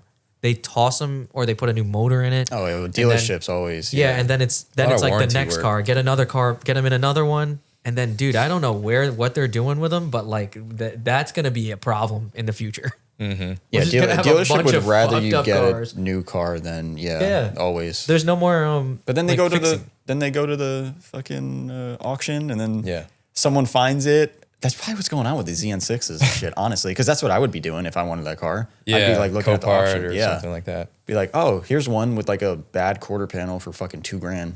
Mm-hmm. Like, all right, I'll get this car. Dude, even the Copart ones nowadays too, because whatever we do right now, it's not a competition, but it's kind of PvP. You're going against another buyer. Yeah, Like, there's someone out there who will buy that shit for $4,000. Yeah, that's the for annoying no part. reason, and you're like, why did you just buy yeah, that? yeah. That's why the prices of the 240s go up and up and up and up. It Yeah. does, but Supply also and just demand. yeah, the demand is up and the supply is low. That is textbook Yeah. money right there. Fucking damn. Economics 101. Economics, yeah, 101. Yeah. Did you do a questionnaire for Kev? I can look at it. We literally put it up right before we got here. Yeah. Did you have anything you wanted to share, man? We've just been berating you with Man. questions, and I was like, damn, No, I love it, man, because I didn't know what I was going to talk about. dude, we just No, this we- is cool because we actually got to hear about the car. an like, actual chronological Yeah. story, like Which we haven't done in a long we time. rarely have Yeah. those because then we'll go on a tangent. We almost fucking did. yeah, we almost did. Yeah. We caught ourselves. It was that feeling, dude. I'm still remembering that because, again, like getting out of the car, you see the car. Now you're about to question, is that a piece of shit? Like, is this bad? Should I be here? You look at the car, you buy it, you go bring it home. Yeah. No, the car eventually got to a point where it was just like, I'm having fun with it. I'm just buying tires and oil changes. That's perfect. Oh, and it was fuck so yeah, dude. good. I Did want- you keep the engine the same like since Yeah. then? Yeah. Okay. Well, no, it's built now. Oh, it is built It's built now. by you. No. Oh, I remember. Okay, you had someone. Same build. guy, actually. Yeah, and it's been running good. Yeah. So that built one would have probably been pretty good. Yeah. Probably pretty Oh, sweet. yeah, so Damon the guy- and Jimmy. Like, that probably would have been awesome. That guy I sold it to, they put it in some Sylvia and it made 500 horsepower. Oh, yeah. Yeah. Damn. I was like, dang, dude, I messed up. Not messed up, but you took like a really long out road. But it was an S13 SR, so at the end of the day, I'm glad I got You got the notch 15. top because I wanted the notch top. You know? Yep. Why'd you end up building this one? This one, I think it was last year. Yeah, I think it was last year. I did a lap with the GT1, and That's I finished why. the lap. Yeah, that is why. I finished the lap, and my oil pressure gauge is pinned at 0. Yep. I was like, The car was like, I don't like this. I just shut it off and coasted. And we took the engine. I took it out, put it on the stand, took the oil pump off, and it was shattered. Wow. The oil pump, the whole front cover was cracked and shattered. Holy shit. So something, The outside of it? the outside, the inside. Wow. all of Yeah, it. I never seen Like that. like it's like a big cover. On Yeah, the the front front cover, cover. like behind the crank pulley. that Because is the what oil cracked? pump's right behind there. Damn. Yeah. Yeah, the like powdered metal gear inside Yeah. was cracked in like 5 pieces. And then the Interesting. actual front cover also was cracked. Maybe from the gear splitting. Yeah, then it probably, being up in there. Yeah, that pushed on makes the front sense. cover. But why did the gear break? That's the... I didn't know those were expensive now, too. yeah, I some bought of a OEM oil pump. I don't know why we did this because Chris was like, "These hardly go. Why do you want to replace this?" But it was making a whining sound, and I was like, "No, I think it has to be this. No, we need to do this." And I bought it for $250. It was OEM or under 300 shipped. I think they're pretty annoying now, maybe to get. I don't know. Yeah, No I one's think doing the it. S14 one is cheaper. The S13 one is really expensive now for some reason. right. Yeah. And then all you would have to do is like drill out a dowel or put one a dowel. So in now or no one's something. buying the S13 one. Yeah. You just modify the S14 one. But Yeah. someone said, "What's the best motor and why is it a VQ35 DE?" No, dude, I said was no. scared. I was scared you were going to say like some outlandish motor, one after the other would be like, so I got a KA, but then know. I actually I was thinking the same I put thing. an LS and then it didn't work. Like, I was really scared. No, That's no, where you it were was- going. It was because at this point I was getting coached up, right? So it was either a KA or an SR. It was really all the choices that there were. that they gave me. yeah, The red pill. that was it. Bro. Like, No, I'm gonna keep no this. RB. Cool. No RB. Not allowed. no, not in an S chassis. heavy. That's a don't open the magic motor. That Yeah. RB. I don't know why, but when you take it out of the R32, 33, whatever, it started. Every single one of our friends that have had an RB Yeah, had some weird gripe with it. Yeah, I don't know enough about those things to really. I get nervous because I'm like, I don't. What is this? It's also massive compared to a SR, and Yeah. like heavy. at the time, I was like, God damn, this is a lot. I don't Yeah. know what I'm looking at. What is your opinion on the VQ35 DE? You know, I had a G35. Wait. Okay. Where Now- did the story to this fit? Yeah. Where did that? Oh, this is like the most recent. This is before that S14. Oh, okay. So you recently just had one. Recently, yeah. Because I wanted to do the thing where like Mazda guys will have like an RX-7, an MX-5, something like that, and then they'll daily like an RX-8. And I always thought that was really cool. I get Because what they you're match. saying. No, You know no, what I no. mean? I'm on that. Because it's like the newer version of that car, so it should be like more reliable, right? And stuff. Yeah. So I was like, yeah, I'll do that like with Nissan, brand loyalty and stuff. I also, yeah, that's the point. That's the one. Like if they were all next to each other at your house and they parked really nice, you could be, Yeah. like that guy. But I guess to answer the question, no, it has its place. Like it's a good stout engine. It doesn't belong anywhere near an S13 though. I agree with that. Kind of. Yeah. Not kind of. I agree with that. It doesn't fit. The hood doesn't close, Yeah. I think, or something. You got to put risers. You can make a 350Z cool, but most people for some reason don't. So Yeah, like 95% of everyone. Yeah. and that's Frankie's such a on a shame mission. because that I'm on a car, mission right now. Like you see when it came out in Tokyo Auto Salon, and it was cool. Yeah. Like O2, all the companies were like on board. Oh, yeah. like making cool stuff for it. I have like photos on my desktop right now of like those old Yeah. cars. I'm like, this car looks good. So promising. I'm like, it can be done. yeah, there's When so it was many bone options. stock, and we have a DVD where they had Ken Fuji dropped off a DVD where it was like a Nissan meet at Nissan, like the headquarters or something on the West Coast, and the Z was silver with this. I guess they were the enthusiast wheels, where it was like they were kind of big and multi-spoked, and it was just sitting there. And compared to all the other cars, it just looked so good. Yeah. Like that was such an awesome car when you were a kid. Small windows, everything was like. I think what kind of killed it was all of the parts and aftermarket support was really expensive for that car. Yeah, Really? tell me about it. I'm trying to buy an exhaust right now, and I'm like, what the Yeah, fuck? I are thought like that was cheap. $3,000. Yeah. It's like what is this? No, remember it depends on what you get. You know? Yeah. Like you could probably get an ISR catback, but it's going to sound like a VQ, and you're trying to make it not sound like that. Yeah. So I guess the aftermarket is like somewhat the death of that car too. But like nice Japanese parts, forget about it. It's so expensive on a 350Z for some reason. Like compared to an S chassis. Yeah. Like a turbo kit, like a Greddy turbo kit's like $10,000. Yeah, dude. And you're only gonna make 300 horsepower. That was still a nice car, I feel like, there until as of recently. Like people still treated it like a normal fair lady. Yeah. And then now I see them a lot more, and I'm like, They're just clapped out. oh man, here it comes. Yeah. That's a problem. Like, I don't know. We never saw too many really nice ones around us. We only got to see clapped out ones at the Yeah. track. That is true, So man. that's why it's like, that's just our mindset now. With They that got a car. bad rap. Yeah. For sure. And the engine really, really, really sounds like shit to me, at least. I agree. It's like hard for me to. Stout's a nice word. That's Yeah. a very kind word for that motor. Yeah. It's like strong, like a bull. Yeah. Like we got one, and I drove it down the street. Like he dropped it off, whatever. I fixed some things here and there because we were gonna go drifting. Pulled it out the next day, like gonna put it on the trailer. Ripped it down the street. I was like, this thing's kind of fucking fast. Like I was like not expecting it. I They're was torquey. like, yeah, I was like, this feels like an SR with like the boost raised and like everything's modified, but it's stock. You know, It had like a stock exhaust on it. it had. I think he must have like an eBay catback on there Okay. or something. You know. So yeah, I had the G and it had a stock exhaust and it was not bad. Like, Yeah.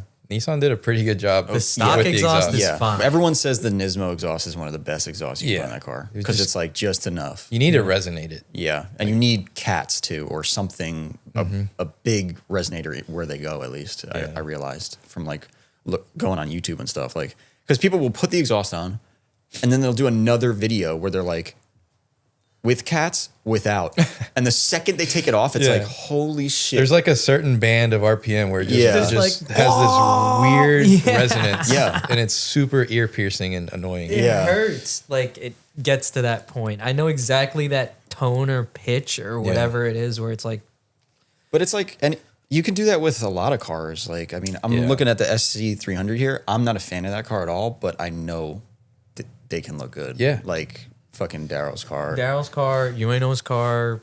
You know, so like they can Yeah. look good even if you're not a fan of them. You know, same thing with the Z. Like they can look good. It was just you don't get to see it that often. I feel like you know. But what happened to your G? You got rid of it? Yeah. It was costing me too much money to fix.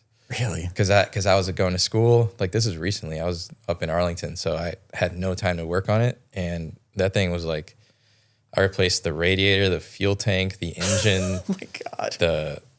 I had No, Rudy bro. do all the work on it. Hell no. So I'm I was not. like, nope. I sold it, and I think it was last internship or the one before that. I found this S14 on Facebook, and I just bought it with the cash I had from selling the G. And at least you know, like you could fix this. I know how to whole work entire on car. it. Yeah, I can. Yeah, That's the best. and it was like low mileage, like super clean car. So. And it's like that first theory where this is your toy. Yeah. The 14 would be a daily. Right. Right next to each other. It looks sick. Yeah. And then you said you had a Titan too. I bet it's because you had a Nissan already and you were like, okay, I gotta get. Yeah, I had a Nissan. Like I only want to buy Nissans, and then I think it was last summer. Me and Jimmy got super hyped on full ton trucks and dualies, and we went to like a trip to, I think it was Mid Pond, and we were just looking at trucks on the freeway, like coming, oncoming traffic. We're like, dude, yeah, let's do it. Yeah, Bro, what a big ass. I only fuck with American trucks though. yeah. I was like, what's the biggest one y'all got? Crew cab, long bed, dually. Yeah. Dude, my brother is the one who put that in me. He was like, why would you buy a truck from somebody who did not originate the Yeah. thought process of what this truck is for? Yeah. Dude, I want something like that. Yo, mid-pod going on again. Saw that. What are your wheel specs? No way. That's a fun. That's like actually an inside joke. I used to do like It is an inside joke. That's why I'm asking. so. I used to do a lot of like ask me anything stories, and I do like a lot of like answering people's questions and do a lot of like tech tips and stuff. And I would always tinker with the car and post like videos of me like fixing this rattle or fixing that thing, and people would be like, "Oh, that's so cool! I'm saving this for later." And yeah, one of the questions I would always get is, "What are your wheel specs?" Every single time. So I started getting creative with it, and yeah, it was funny. Just telling some outlandish shit. Yeah, I would just say like 14x7. That's even worse, bro. Like, wait, dude, what? No, they're not 14x7, dude. Come on. Yeah, Carl. but no, They're actually, 15 by 7. That's funny you mentioned that, because I did change these wheels out. It's not what I used to have before, which was the 17.9, 15, 18.5, 12 formula that everyone follows. Because I did the overs, I went up to 17.9.5 and 18.10.5. That's cool. Yeah, so they're like the biggest. That's what I basically would have. But I don't think I did. Yeah, I had 9 and 10. But yeah, that makes sense. Yeah, 17.9.5, 12, and 18.10.5, 15. Yeah. So like GTR spec. Just that one works. size up for the overs. Yeah. And there's still the OG ones and everything. Yeah, they're 03. I don't really know 2003. much about TEs, but I I, was know like, that's what like the the thing. fuck are you saying right now? What? Yeah. You know Johnny Monaco from our area? Yeah. Yeah. So he's all about TEs. So Hell yeah. He Johnny knows probably everything. loved this shit. Yeah, Actually, dude, I went down a rabbit hole. I think it's like 05 or 06. They started putting stamp like rays on the lips and everything. Yeah. And before that, there's nothing Yeah. on it. It's just a sticker. And so, yeah, I was like, I want them matching. I want them pre-stamp. And there's different colors too, even the old Dude. ones. Yeah. Yeah, there's like 2 different or something like that. Yeah. It's a lot. And you can't match it. Someone asks, are people overusing Origin Lab and Super Doof on S chassis? Man, Super doof. I feel out of the loop on this one. What? Which one is a super doof? Super Doof Doof is- is Formula D, like big arrow, right? I call Super Doof the D-Max rep, but taller. Yeah, it's like Oh, Forest Wang and Yeah. stuff like it that, right? kind of like It's has got the like 3, a little yeah. But then the bottom line is thick. Yeah, it's the arrow you run when your entire car is like made out of tubes. It's so fucking accurate. All right, there you go. And they have the rear. They had the whole rear end. Detachable. Yeah. Josh Delis Winners. put that on his coupe, and then Yeah, he put yeah. Origin overfenders on that, That is right. Yeah. which is amazing. But yeah, are people overusing it? I don't know. I think it's don't- just accessible and it's fiberglass. I don't so- even see it at where I drive really. it, so Yeah, I've never you even guys seen a Super Doof We were get talking down about this last night. The cars down here are fucking like epic proportion now. Like, Yeah. you guys are like the new Chicago. Yeah, but is yet what I'm saying. that's exactly like where are they? Where would they just be buying Origin anyway? You know what I mean? They would have to go to Jet. And Yeah, Jet Jet. is not very close to here. I thought. Well, it's a lot easier than just, waiting 6-9 months for that. You know what I mean? Like, it's more accessible. that's for sure. But a Super Doof's also more accessible because I don't know where they produce it, but it's easy to get. Like, they stock it pretty easily. Yeah, So, I don't know anything about Super Doof. yeah, I just know that you can get it relatively easily. That's about it. But yeah, I mean, I don't know. How do you feel about that question? Because you paint a lot of cars with Origin lately, I feel like. I don't really. It's accessible, dude. Yeah. It's like back when Duraflex and VIS of your early Yeah. times too. Like, Literally, that's what it what was it is. it's an accessible body kit, and like, what do you expect people to run if they don't have a lot of money and they still want to drive? Like, not everybody has the discipline and the idea to go that extra mile to get the nicest thing. But then, in my mind, when they do get to see nicer things like this, it like opens up the question of like, damn, would I like to just like work my way to that point? Yeah. So I don't know. The sport's just evolving and shit has to be disposable. You know that, and It's we have a funny you lot of mentioned- Origin kits. It's funny you mentioned the Houston, Chicago Yeah. similarities there, because when we went to our first final, like when I went to my first final bout, 2017, it was final bout 3. Jimmy had already gone to 2. And I remember having the conversation with him that like, this is what we want to bring home. If we can plant the seed and have it grow down here with what we've learned and seen up here, then like we'll never have to leave. Like, this is perfect. Well, you guys literally did it, so congratulations. Yeah. Like, yeah. it's like 100%. All by just leading by example and having people see it and be like, I want to participate. Yeah. And it's infectious. And I would say we tried to do the same thing by us and didn't really work not as well as it did here. Yeah. This is like crazy. You know what I mean? But like you'll have some people that see it and they're like, oh, I want to build a cool car. Yeah. But not like this. And it reminds me exactly of Chicago area, because when you go there, like for final bout, you get the same feeling. You're like, why are all these cars fucking immaculate? It's incredible. Like, and they're all styled the same way that we all like. You know, it's weird. It's like, how did you guys convince so many people to buy in? That's how it feels. You know what I mean? Yeah. And it's like Houston's the same thing now. It's so strange, but in a good way. Yeah. I think a lot of that is due to Knuckle Up and its development down here, because without having a playground, it's hard to grow it. Yeah. So, yeah, shout out to Jimmy for planting that seed. Yeah, I can't wait. We're going to talk to him and gonna learn bring about it up. all that. Yeah. You know what the red pill is, Jimmy?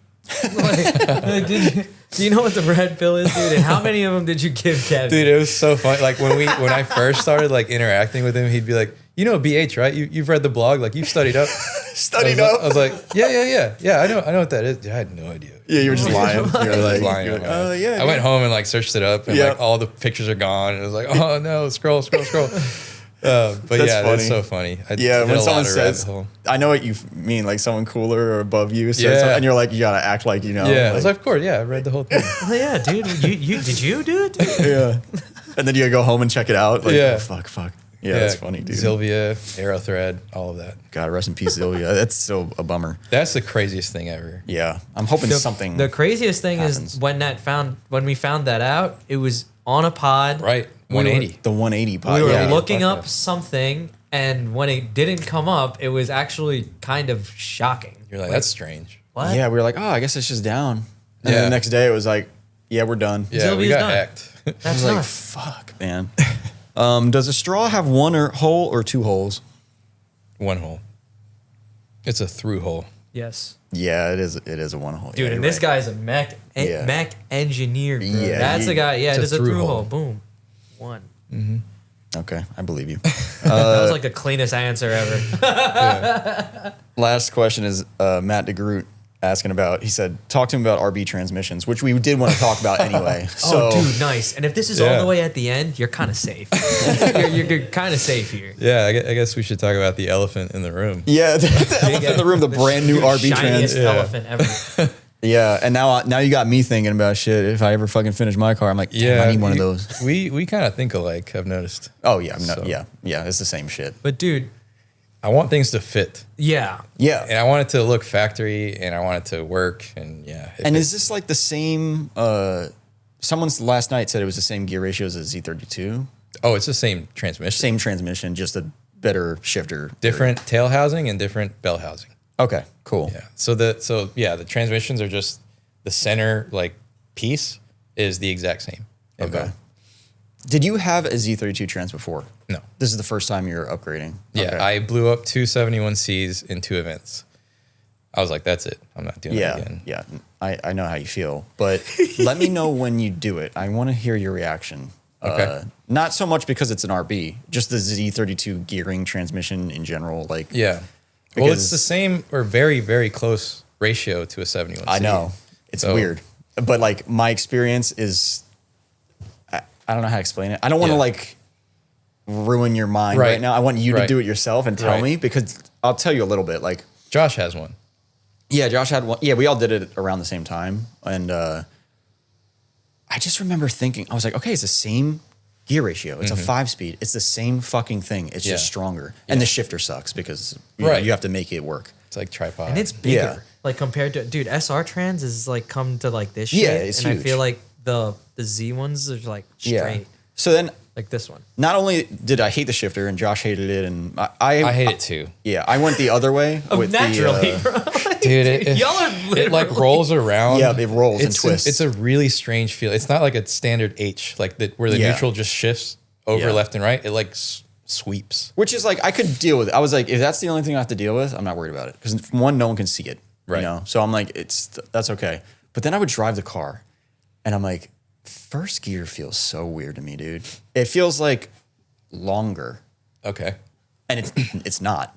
But like every time I would drive that car after I did that swap, I'd go like, It's in your head. you just rip down the street or something. I'd be like, why does this feel like different? Every other gear is kind of whatever. But that first gear would just feel longer, or like I added weight to the car, which I probably did, but like you're not talking a lot of weight. Yeah. So it's weird. Have you driven Josh's car with the RB25 box No. and the Alpha kit? No. Okay. Yeah. What did he say about it? Did he say it was good? He said it was the best thing he'd ever done in the car. Okay. So Yeah. Well, he really fucking hated the shifter situation. I know that. Is that a Nagao gear set or speed, whatever? What is it? Speed Tech. Speed Tech gears? Yeah. Wait, that's a different thing though, right? The Yeah, Speed those Tech. are the straight cut gears that you can rebuild. Oh, I thought that's what. Did Josh not? Oh, I think no, maybe he wanted to do that, and then Tom is the fucking one that did the stuff where you split up the trans and put the gears in that are rebuilt and stuff. Yeah, that's I don't know Speed- anything Speed about Tech that stuff. But the thing with the trans isn't the problem like the center shaft or something? Like the bearings? Like I feel like it's not the gears really. It's something else that's shifting and braking. Yeah, well, I mean, stress is stress. Like no matter how you look at it, if you're applying a load on a smaller area, you're gonna have some trouble. So, I mean, having the bigger gear, the physically bigger gear is enough to distribute that load better.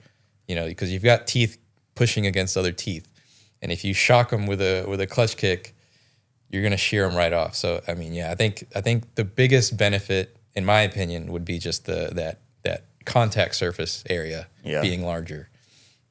I think I'm gonna get some of these and sell them out of the shop. You should, man. Dude. One day they'll be gone. And Yeah, that's the part. And also CD prices went up too as soon as we mentioned about it. So maybe you get on your horse about that. CDs. Like it's our luck that it's our. I wouldn't hang even, too low though. Dude, it is that's the only reason. It is like my worst under the complaint. frame, right? It's low. Yeah. Like I remember fucking It's crazy. one of the dudes from fucking Road Party. Remember Long Island Road Party? Those guys. I forget which one of them it was, but he had one and his car was low. Yeah. And speaking of which, Road Party was like one of the only other cool low style cars at Club Blues back then. Okay. So, but yeah, he would be like, "Yo, this thing's fucking like hitting the ground. Like this trans is getting like shaved." I'm like, mine is flat as fuck. It's Yeah. like super smooth on the bottom of it, and it's gotta be. and it depends. I mean, I'm sure it depends on the car too. Like depending on where it's sitting in the. They're whole all thing. like the problem is it's the transmissions that though like a lot of cars uses has that shape. Like it's not like a big beefy trans. Like the Z trans tunnel is huge and it goes up in it pretty far. Kevin Fan has one, right?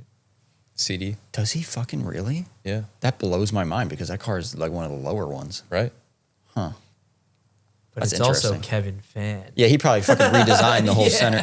Like I want to ask him now He because probably I'm like, you have a cut CD in it, your car? welded it shut, like raised it, like I don't know. Tilted the transmission. Yeah. Tilted the drive shaft down.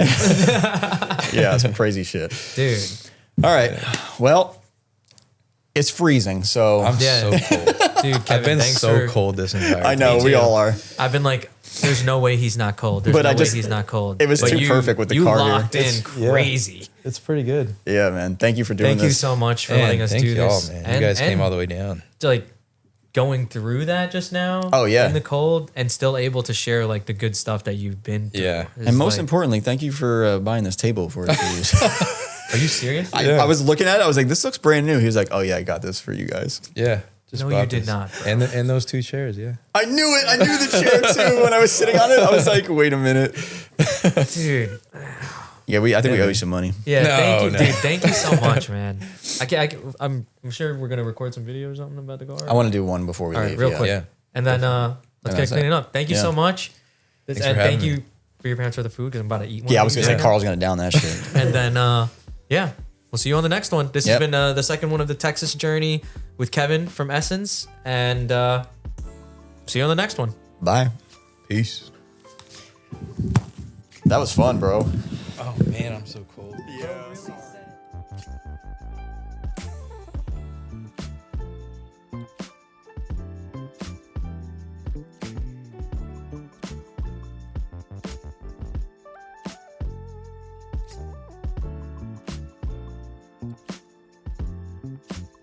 Alrighty. That was a very cold podcast. Yeah, I was shivering. Is that why we ended it, or did we just... I don't remember why. Yeah, it kind of was. Yeah, everyone was fucking freezing in that garage, but it was a really good one.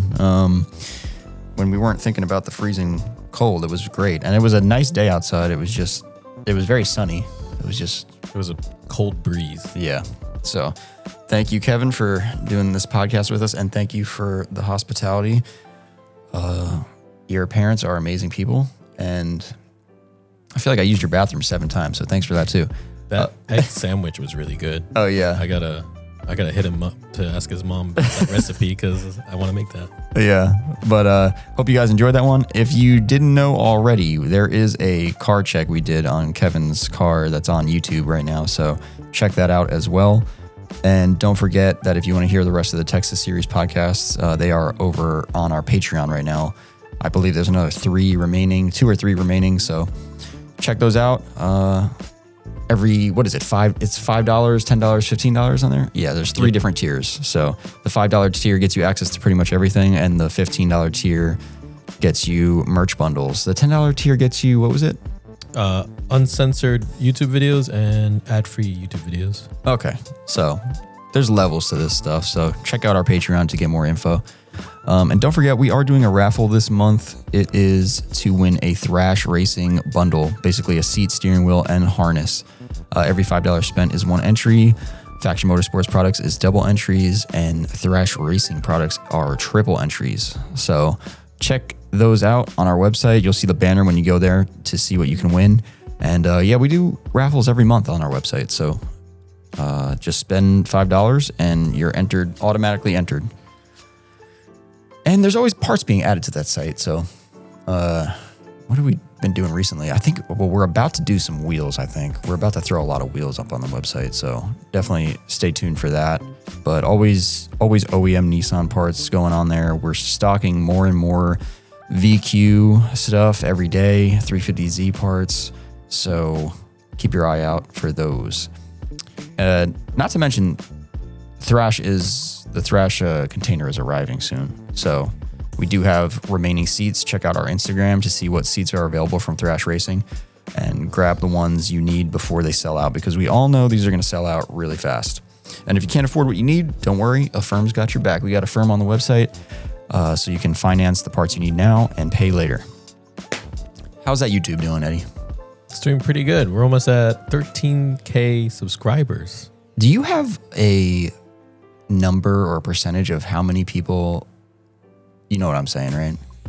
How many people are not subscribed that watch our content? Because I feel like that number is always shocking when I hear other channels talk about it. Eddie's currently trying to find this info. YouTube is taking a minute. Let's see. I feel like they should tell you that right on the front. It should be in the front, but it's usually not. Oh, new viewers? Oh, wow. But yeah, guys, if you check out our YouTube Here we go. content and you're not subscribed, please subscribe because it does help. 61% not subscribed. Oh, wow. That's actually a pretty big number. Yeah. I think anything over 50 is pretty big, but it could be worse though. I will say that 61 is not too bad, but yeah, guys, it definitely helps us out if you subscribe to our YouTube channel. So please do that. If you're trying to figure out a way to help support us, if you don't need car parts or anything, that would be by far the easiest way. And then the second way would be joining our Patreon. But no matter what, check out our videos.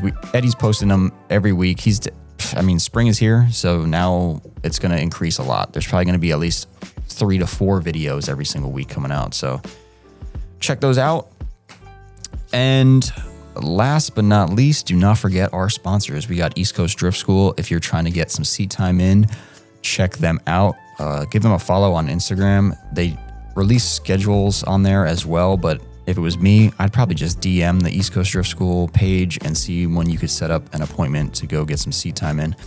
Chris Knapp over at Raceway Park in Englishtown, New Jersey. He's the one that does all that. So check them out. Chase Bays, don't forget about Chase Bays for all your fluid transfer products. They sell a lot of different parts for these cars, BMWs, 240s, 350Zs, everything. Make sure to check them out at chasebays.com.